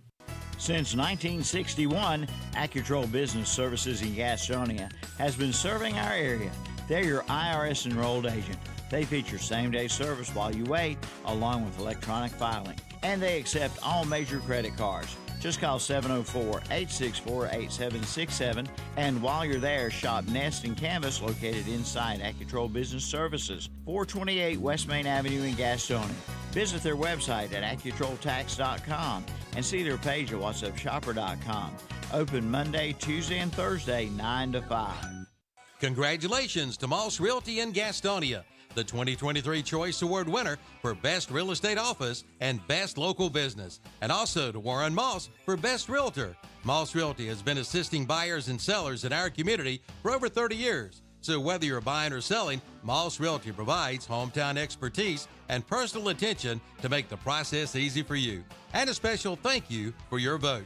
Moss Realty, 945 North New Hope Road in Gastonia. Online at mossrealty.com. Call 704-865-5555. Bring your car or truck back to life by taking it to Affordable Paint and Body Shop in Shelby. Now located at 2230 Huey Church Road, just about a quarter of a mile from their old location, right across from City Electric. For over 16 years, Affordable Paint and Body Shop has been serving this area with the finest in paint and body repair. No matter what you drive, they can paint it, and they give free estimates and do insurance work as well. Drop by for your free estimate today or call 704-471-2122. Open Monday through Friday, 8 to 5. Affordable Paint and Body Shop, 2230 Huey Church Road in Shelby, right across from City Electric.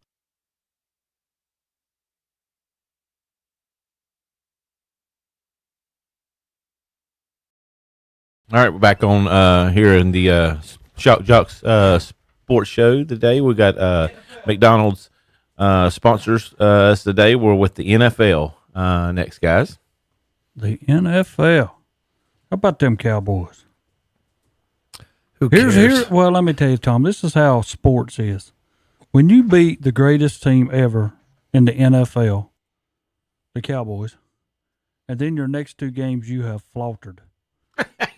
That's our new word for the day. Slaughtered. We're slaughtering. I mean, Purdy, out there. Mr. Purdy, who was 10-0 at one time, now is just a regular old guy that they're thinking about getting rid of right now. That's a combination of faltered and floundered, and he just kind of squeezed them together. It's a combination of 6, 7, 8 letters that didn't make a word. That's not a word. I mean, the last two games, they're thinking about Purdy not even being a quarterback in San Francisco. They're looking at the backup now. Darnold. Yeah. Yeah, Darnold's the backup. Which he will start this week. I remember they were talking. I was off Thursday morning to help my dad paint his house, and Stephen A. Smith's on there screaming, and they got that Dan guy, I can't say his last name. Graziano. No, the guy used to be a quarterback. It's like a backup quarterback. Ola something. Oh, yeah. Well, anyway, he's like saying, and San Francisco has never had a quarterback as talented as Sam Darnold, or Shanahan's never had one. I can't remember what the context was, but he was talking, and then finally, like, one of them said, I have never heard anybody speak that highly of Sam Darnold. He's acting like Sam Darnold was freaking Joe Montana. So I guess we'll see what happens in San Francisco, but it's kind of funny how it goes that way. Everybody says, oh, they're invincible. Nobody's going to beat them. That's all They've had heard. injuries, though. They've had it. Debo's been out. McCaffrey's been out, and they've had injuries. As we see, every week, it's still Williams NFL has been teams. out. Yeah, Williams has been out. I don't care if you're horrible. It's still an NFL team. They play like, talk about Detroit going up to Baltimore last week and getting spanked. Well, I think they only got like 2 good teams.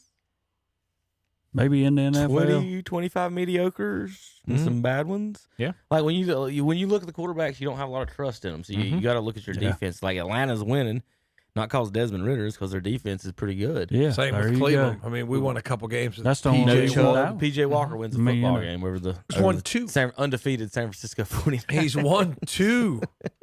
PJ's won 2 games, including a road game. So you don't need to pay a running back or a quarterback to succeed.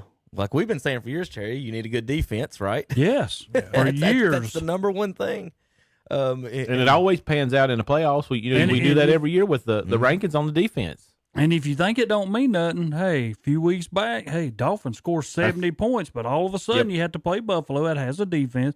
You have to play Philadelphia that has a defense, and you lose both games. It has been got spanked 34-17. It has been 300 or now almost 400 days now. That was 5 days ago. 398 days since the Miami Dolphins have beaten a team over 500.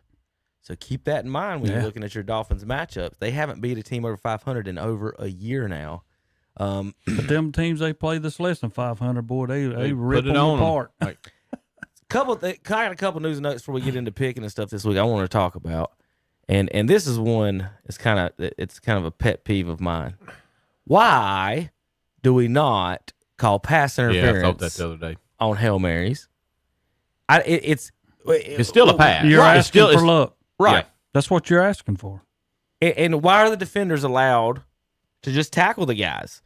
People were trying to get mad at Chris Godwin here, but the guy was tackling him while he was spun him around before the ball got there. And that was a catchable. I mean, it was catchable if you It's see thrown this. up there. It's wide open. All of them have their eyes towards the ball, so you can do whatever to get it. That is not the rule, Terry. That's what I'm saying. Every one of them looking at the ball. Look here. Look at this. How is this got legal? He's got him by the hip, and he's got two people tackling him while the ball is on its way. Well, don't get in between us. That is terrible. Can we call this? Can we just call this? Just play regular defense and jump up. It's not that hard. That ball wasn't thrown to him anyway. He's wanting to get to the end zone, not up there at the 2-yard line. Significantly hindered. That's somebody said they wasn't significantly hindered. Godwin That's had a what the really comment good chance was. of catching that ball. Mayfield's not happy, huh? Mayfield's always like that. Well, they got this tackled his wide receiver. Well, I mean, he just come through Cleveland. What do you They just expect? straight tackled the receivers. That's just awful. All right, another one I got to complain about or want to talk about is this. Please explain to me. I saw this. I saw it live and thought it was Yeah, okay. I did too. And They I get him want to for- tell you something they else. get him for targeting? How much 4 did they games. 4 Oh, my games. Lord. 4 games. He had already been fined like $95,000 That one guy got for plays he done before. one guy got 8 games for vehicular manslaughter. He got 4 games for that hit right there. That's crazy. That's not even funny, y'all. And the guy just gets up and goes like this, like, what am I supposed to do? So I'm gonna see if I can pull up the live hit. But there's the picture of it. Helmet to the right, And like just, it should be. Just like when Cam A and the defenseless quarterback. receiver. That's what they kept saying. I hate that rule. Where's he supposed to hit him? I hate the defensive. Oh, I'm receiver just going to stop. Let him catch it. and then tackling. Yeah. You don't hunt. You don't head hunt. I get it, but this whole defense, like how you're supposed to knock the ball out of his hands, and that's part of it. And another thing that I don't, people don't get or what I don't get why people don't get is the defenders are going full speed here, Terry, and they want their hats, but they. Oh goodness! Where's my hat? We're live right now. We're live right now, don't you? Yeah, He that's couldn't- great. He couldn't wait 2 seconds, could he? How come I got a green hat? Oh my God! What does it matter? What does it matter? Look like a turd. A turd. Terry Green's the color. We got green hair. We got green shirts on, so we look like turds. Happy birthday. You got it. Silly. Here we go. Go. Y'all need to go shopping. Anyway, the receivers, quarterbacks, and basically ball carriers are lowering their heads and bodies, and the defenders are too. They're lowering them into them. It's not like they're trying to get hit, but the defenders, the guy with the ball has to protect themselves, so they're tucking their heads and covering the ball. And then they're ducking right into it. Cam did that against the Broncos. That one big in the Super Bowl. That was a big Last week, controversy. and I'm with you. How come if I'm a running back, I can go up the middle, come around the side, and a safety's coming up to hit me, but I can duck my head and go straight through him, and it's not on me? That penalty should be on the running back for spearheading. Spearheading? Yeah. Okay. I just they don't call it. They don't even call pass interference consistently. How Well, can we expect that right anything there else? was not. That's a good hit. It was a good hit. It And was a that good hit. back judge here had the best view of it. I mean, I line don't know judge. what he's supposed to do. I'm already diving to make the play. I mean, and then I never hit You got him a square in the 4-game helmet. suspension for that. But he'd already they been fined reduced it yesterday to 95,000. Why 2? I Why don't does know. he get anything? I don't know. Oh, you should have seen the letter that the guy who's John Runyon's in charge of the suspensions, and he just wrote a letter just eviscerating Jackson. He used to play, didn't he? There you He's a go. lineman. Look at that. Just every single week he is flagged for unnecessary roughness. That's not unnecessary That's a roughness. perfect hit. That's what I'm saying. He's been ejected today and will be fined a 5th week in a row. Has he been in trouble in the past? That's well, one that's what it's about. Okay. But that right there, there's nothing wrong with that hit. So You're just targeting Look, him. as a defender, he's not looking. He's not looking. He's not looking. He takes 3 steps with the ball, by the way. Then he turns into you. Like, once he turns, is that not defensive? Whatever the rule he is? sees you. It ain't like you He's don't a see him. football player now. He's already taken a step, and then boom, in the shoulder. Boom. It's just stupid. It's just so stupid. Fined 5 weeks in a row. Wow. What sport are we playing anymore? Like, there's people that watch the sport. I think the problem is all these casual fans that have never played at all see something violent and then oh gosh, he's gonna hurt him. But the guy got up, turned around, Right. and got up. I mean, it wasn't head-to-head contact, none of that. He did the right thing, and I was so I hate the aggravated by NFL for doing that. I'm not feeling you. I don't know why. I was so aggravated about it. Good clean hit. If you're supposed to play football, if we're not going to play football, what are we doing? Then play We're flag not- football. Well, as a defensive player, I go in the game now. I tell you everything I was taught. I can't hit nobody, and I have no idea what pass interference No, you is. can't- you can't have no defend. clue. I can do whatever I want and hope the refs won't call it. And then we talk about these stats that these quarterbacks are putting up. Well, I wonder why they're better than the 90s quarterbbacks, because everything's in their favor now. Well, it's funny they're going up on yards and touchdowns, but the actual overall score is Right. still lower or not right at the same. No, it's lower. Like, well, here, I'm gonna pull this up.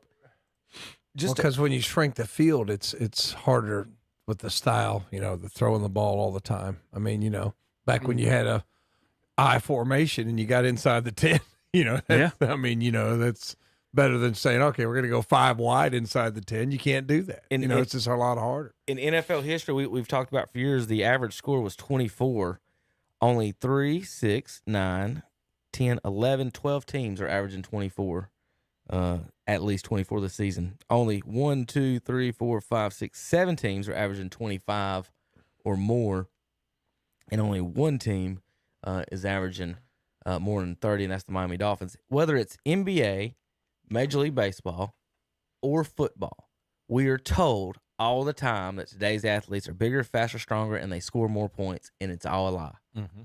Every single bit of it is a lie. They score the exact same number of points, the same height and same weights, all across the board.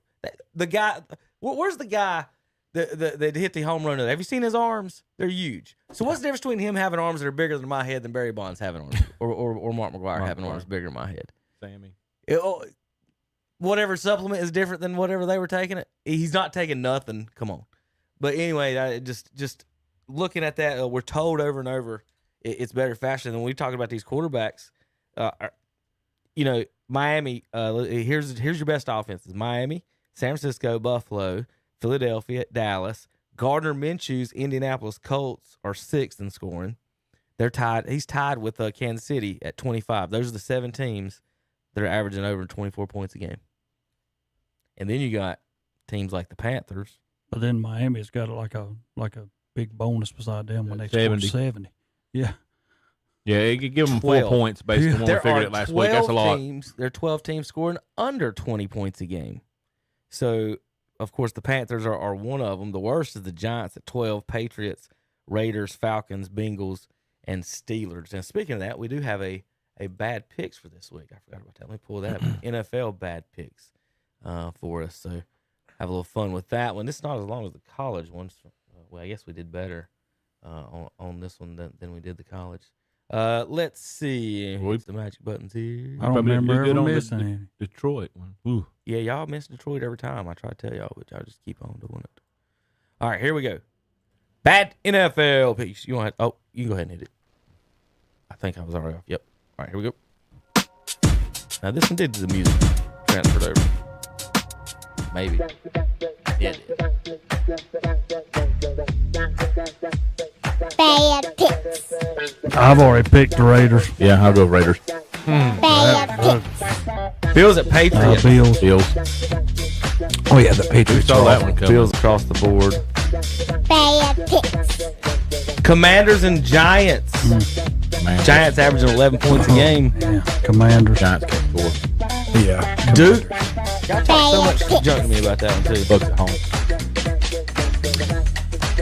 Bucks. I also have to go Bucks. Yeah. Old Baker, get him another win. I hate going 4 across the board. We've been trying to do it all morning. It's like, I'll go Bucks though. Bad picks. Lions. Baltimore I'm telling favored you. by 3. They pretty good. Was never even Bad close. picks. They're pretty good. Rams at home. Rams.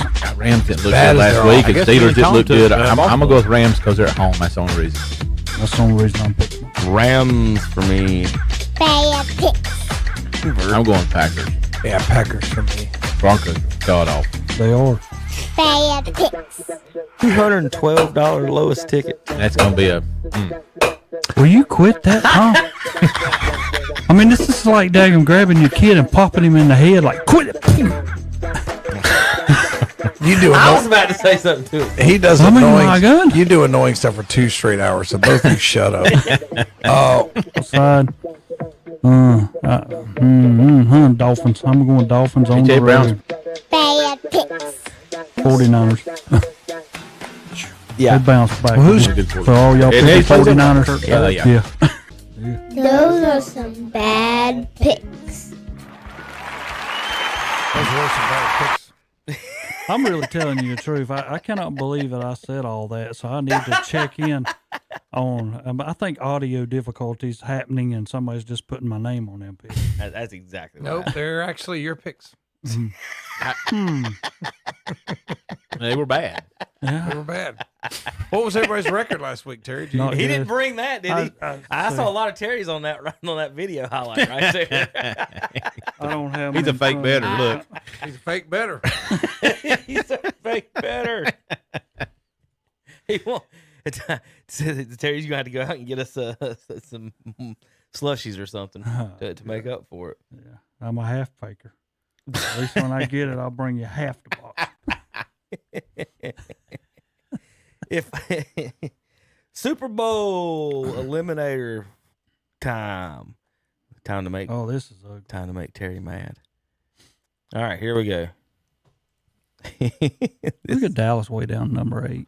You got Miami in front of us. Come on. Come on, what? What are you saying? They're scoring more points than you guys. Yeah, they are. Yep. 70 against Denver. Where's Denver at on that, bro? Oh, number 24. There you go. Mm-hmm. Yeah. So for I'll listen on the radio. I eliminate a team every week from Super Bowl contention. 14 teams make the playoffs. There's the top 14 at the top on the video in yellow. The white teams are out of the playoffs right now and have not been eliminated. This is 100% my opinion. Nothing, no fuzzy math, no nothing. Just whatever I feel like on whatever day it is. This week it was Thursday. So I got Chiefs 1, Eagles 2, Bills 3. At this point in the season, I only think the Chiefs and maybe Eagles can win the Super Bowl. And that's what we was talking about earlier with good teams and bad teams. I'm not confident in anybody. I got a reason for all of these. Josh Allen don't throw it well enough. Lamar's a running quarterback. Cleveland don't have a running back or a quarterback, but we beat the dog snot out of San Francisco, so we're going in front of them wherever they go on that chart. Miami is at 7, got a good offense, not know about the D. Dallas, you lost your good corner, and your quarterback is Dak Prescott, and your owner is Jerry Jones, so you can't win it, so you're just in there for right now. The rest of it's garbage. Who's picking Geno Smith, Baker Mayfield, Trevor Lawrence, Kenny Pickett, Desmond Ridder, or the Detroit Lions to all of that? The best quarterbacks are sitting outside at 15 and 16 with the Fu Manchu man at 15 and Matthew Stafford, Joe Burrow, Aaron Rodgers is late and waited 18. He might come back. And Terry's favorite quarterback, Kirk Cousins, at 19, Minnesota. But there's my teams.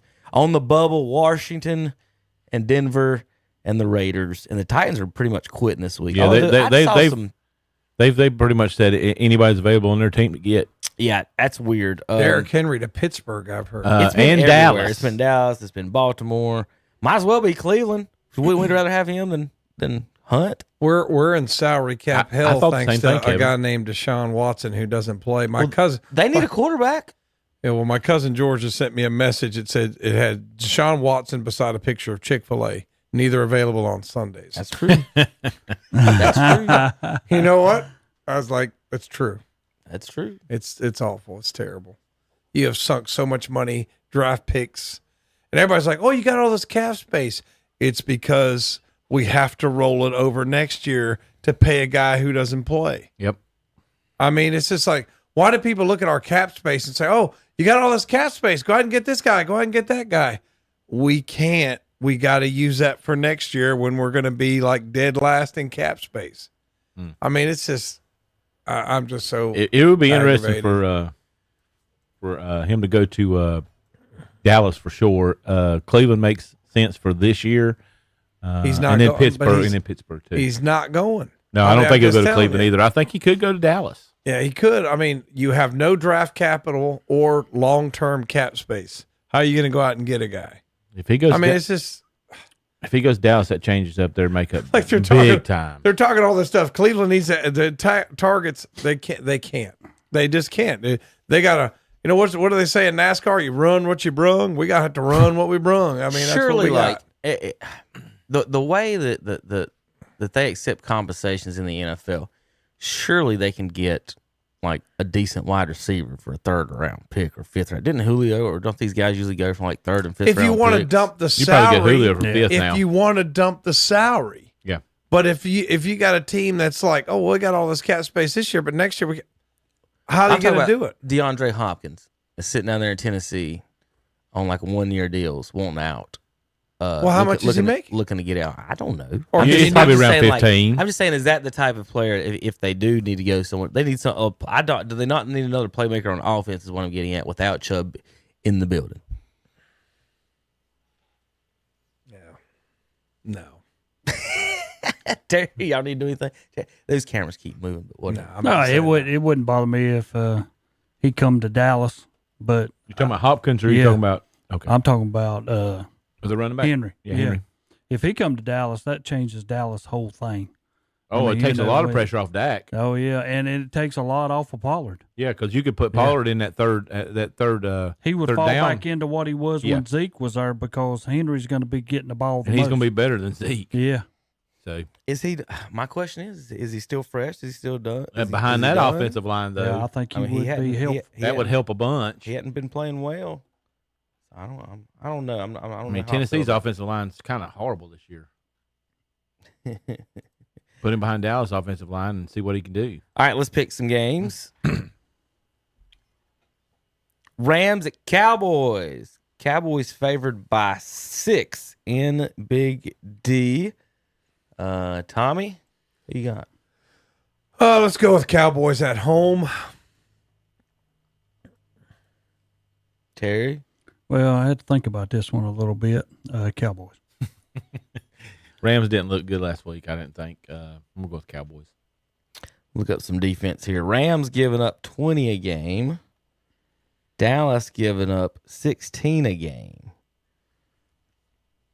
Oh, I can't trust the Rams to beat the sorry teams. Dallas will win that one. Vikings at Packers. Vikings favored by 1. 38 degrees in Green Bay, Zach.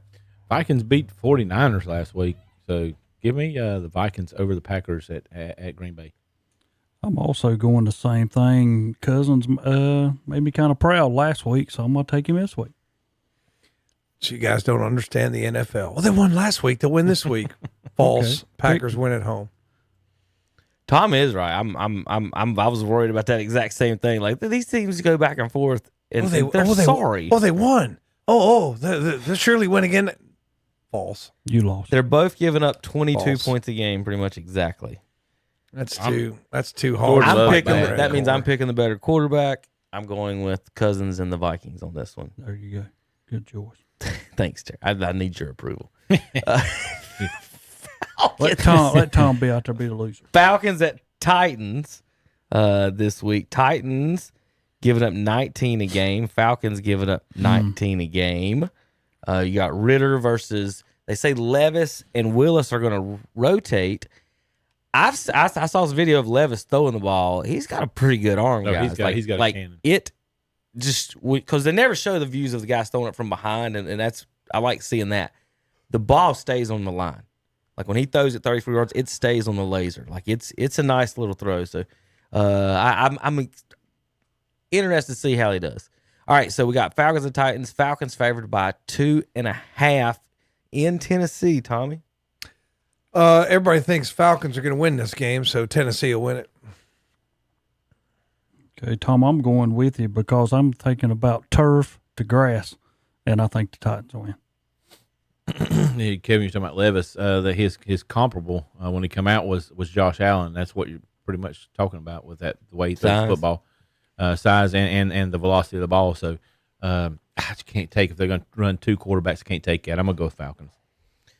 I'm going Titans at home on. No. Sorry. I totally said that. I'm going Falcons on this one because the Titans. I don't like picking quarterbacks in their first starts to win in the NFL, so I'm gonna go Falcons on this one. Saints at Colts. Minshew Mania versus I don't know who the Saints are starting. Saints are favored though somehow in this. They keep calling him Uncle Rico. He does. Awesome. He does look a little bit like Uncle Rico with the bat. But I tell you what, I think Uncle Rico is going to get the win. I like the Colts at home. Terry, I want to take, but Baltimore's a tough place to play. About like going to Boston College. So I'm going to take the Colts. Here we go again. Well, they're not playing in Baltimore. Colts is who you got, Zach? I'm going with the Colts. Yeah, Minshew was heartbroken last week at the end of the game, so I think they come back and win it. So the Colts' problem is that they're like 8th in offense, but they're 30th in defense. So it's not a Minshew issue. Then you got the Saints, who are 6th in defense and just do 19th in offense. Jeez, this is bad defense. I'm going with the Minshew man. I'm going with the Fu Manchu at home.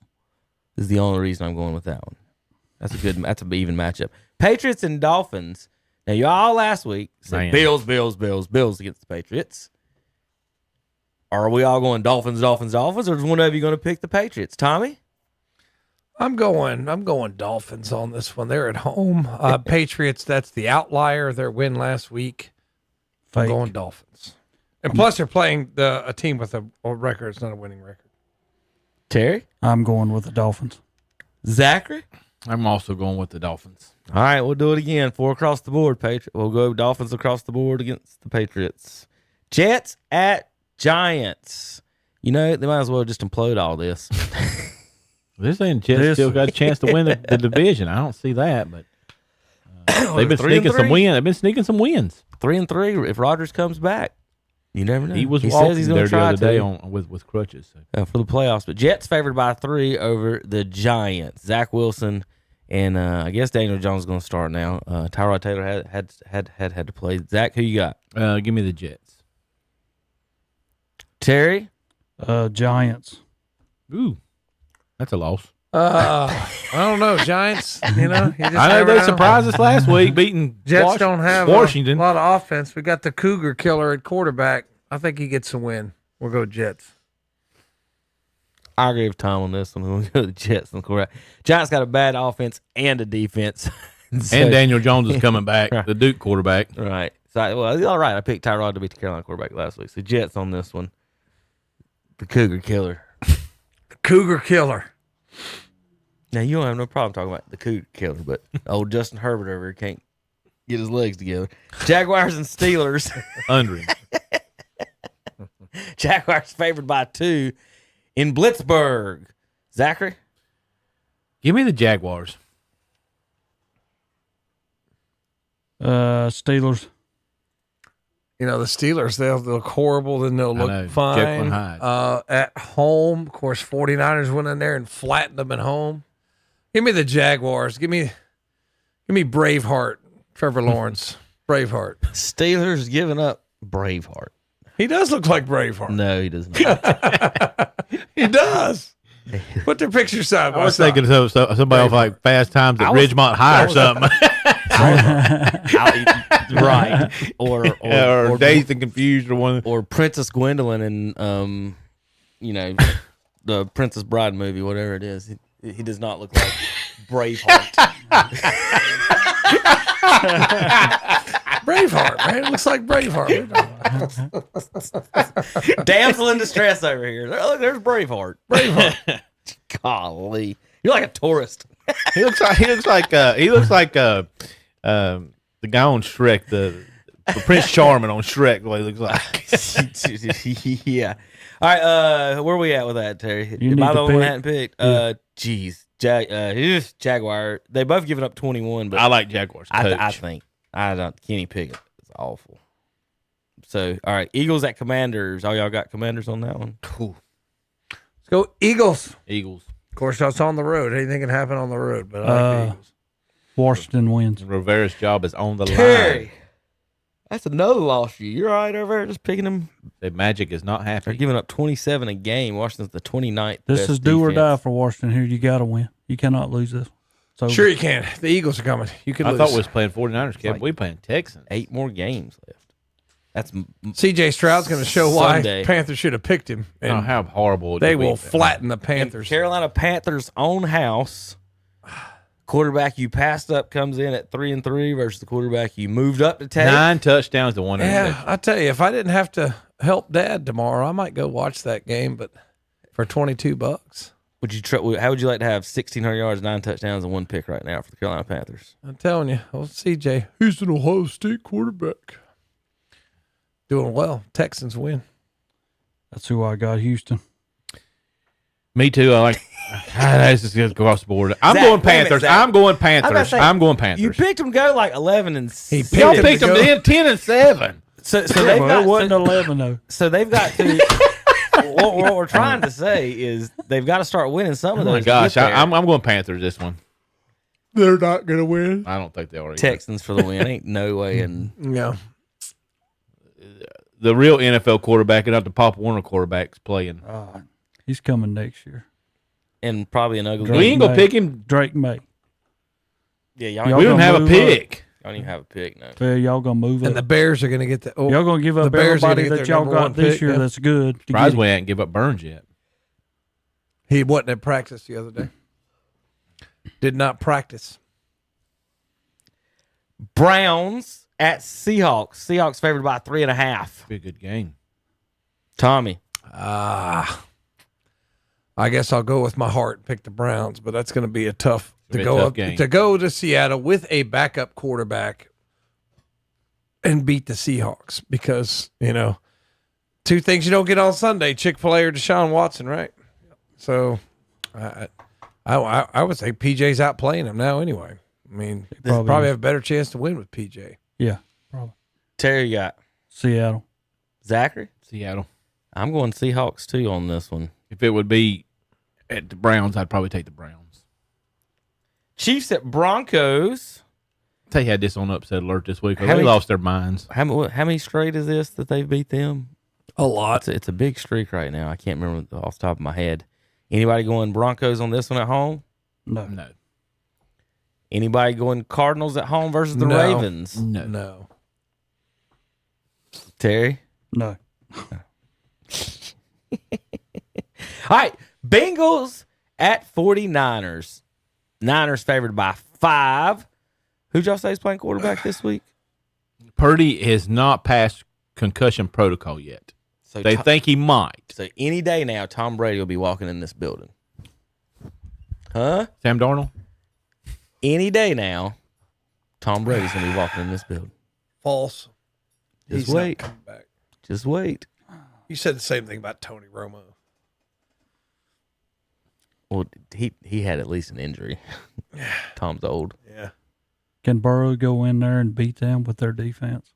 I mean, think about The it. question is, can 49ers score? Because P.J. Walker went in there and beat them with their defense. Didn't go into San Francisco. They beat I him was at getting home. ready to say. Either way, P.J. Walker beat them. PJ's good, man. What are you talking about? Yeah. they also don't have. It's not McCaffrey's playing, but the other one. Tom, next week, is not playing. I expect you to sit there and drink Diet Mountain Dews with your P.J. Walker jersey on. I'm going 49ers. I wonder if you can get a PJ Walker jersey. I doubt it. Dobbs, did you see Dobbs when they couldn't get when he got traded to the Cardinals like for first like 2 or 3 weeks, you couldn't get a Dobbs jersey. Really? You had to go to the custom designs and type them in at the store. Bengals on that one too. Yeah, give me the Bengals. Bears at Chargers. Tom never. I didn't get a chance. Sorry, to pick, Bengals at 49ers. Tom, rematch of 2 Super Bowls. 49ers. 2-2. Bears with their new quarterback, 2-0. Who's their new quarterback? The guy that Fields has not played. The Division 2 guy. Yeah, they won't beat the they're Chargers. 2-0. Yeah. They're going to beat the Chargers. No, there's no way. Zach got Chicago. Yep, take me to Chicago. Tom, they getting beat. Take it to Chicago. You might not come back. They might not. Plus the game's in Los Angeles. So let's go with the Chargers. Yeah, I'm going with the Bolts as well on that one. Chargers for the win. Raiders at Lions, Monday Night Football. Ugh. Bounce back game for the Lions, I think. I think they me too. Lions. Yeah, I think that it went to Baltimore, tough place to play, and they got up behind the 8 ball and got killed. So give me the Lions this week to bounce back. I'll take the Lions, I guess, on this one. All right, this is the highlight of the week. I like this. When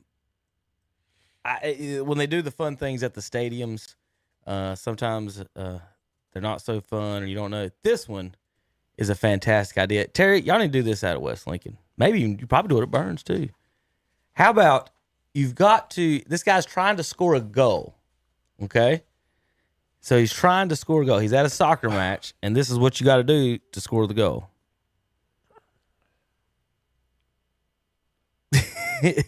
Thank you. You hit the sound on this.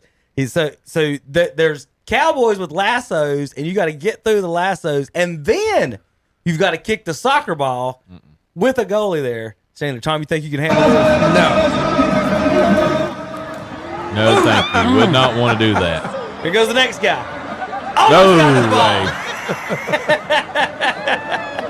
So there's just a row of guys in line trying to make it through. He shakes the first rope, doesn't make it. Big boy, he almost got to the ball. You see the goalie just sit back or not doing nothing in the sombrero. All right, how about another angle from? I got 2 angles of this. This guy actually got through. And got a kick off. There's other versions of it, jumping over, climbing over obstacles, and then he took it to the face right there. Then you get lassoed. Yeah, here comes another one. Oh, is he gonna make it? He did. He made it through. Go, he hit the goalpost. The last one made it through, but they hit the goalpost on the left. Here he comes in the white jacket. Oh, y'all can't get me. Boom. Doink. Getting the mascot in there, being the goalie. That is pretty cool. That's a fun little Tom missed our coach of the year play. Did you play the guy that was funny? I listened to okay, you heard it. Okay. Yeah, all right, that was funny. This is Steve Kerr. Guy said the best play was a punt. This is Steve Kerr dressed up on Halloween as the King's Kevin Herter. Which one's Steve Kerr? Looks just like him. That's funny. Every now and then, Steve's kind of okay. A lot of times he's not. Yeah.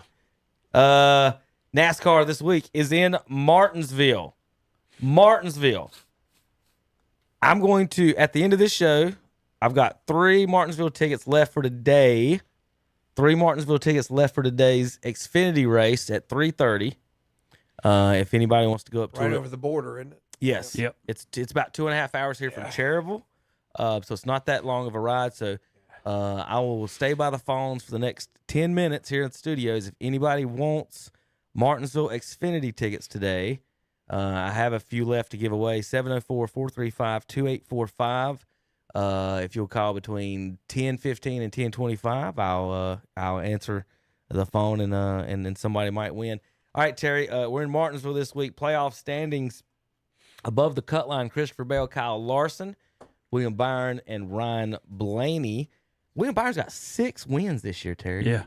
Like, I did not know that. And that on a regular year should be like big headlines and because his name's not huge. I mean, his name's not a Harvick and he's or sitting there a in the Truex. 24 Hendricks car, that's too. what I'm saying. Yeah, well, it's kind of weird how they haven't been able to build him up, but 6 wins and people say they're favorites and stuff, and nobody ever says his name either in that. And somebody's got 6 wins, got to be considered a heavy favorite, right? Be careful though. This weekend, Martin Truex pulls off a victory.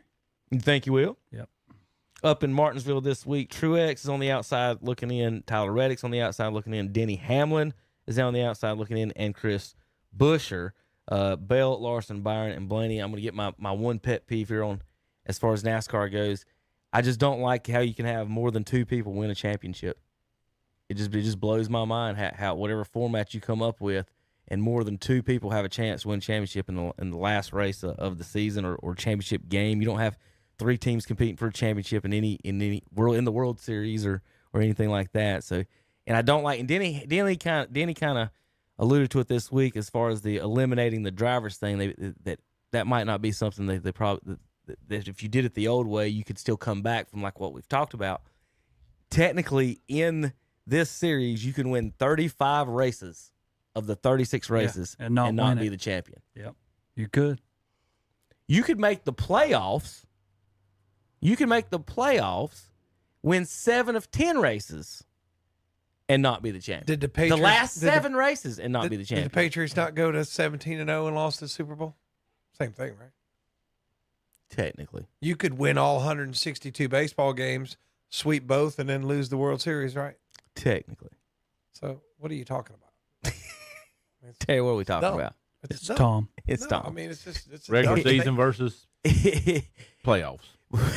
It happens in every sport. You could go 82-0. You missed the first part about the 4 cars being qualified. That's what I'm alluding to. My point is that you can be so good that it doesn't matter because the 4th place car who doesn't do anything but come in 4th place every race could win the championship, and all they do is come in 4th, and even in the championship race come in 4th and still win the race, and the other guy not. And that's what I'm saying is that as a 4 drivers, when you get if instead of the 2, it just throws in so many different variables as is the championship valid? Did you have an actual valid champion? It's what you see what I mean? Like okay.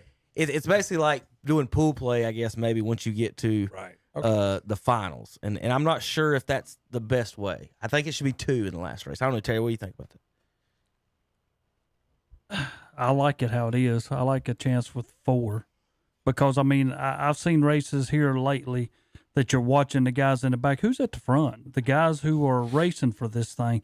I don't know whether the guys that are not in it are not even – they're just out there running around the track. Now, that was Truex's strategy up until last week, and then he got in the accident. He's been riding in the back, accumulating the points and not doing anything. So that was my point, is somebody like Truex could get in the championship round. I don't mind you being qualified here in these last 10 races or whatever, but once you get to the last race, the fact that we have more than 2, that just really bugs me, however that works out. That's the reason I think he's going to win this one to put himself in. I just think somebody on the outside, I'll put it like that, somebody in them bottom 4 is going to win this race. All right, 704-435-2845. 704-435-2845. If you want Martinsville tickets for today's Xfinity race at 3:30, give me a call in the next 5-7 minutes here at the station. Thank everybody for listening here on KTCBroadcasting.com.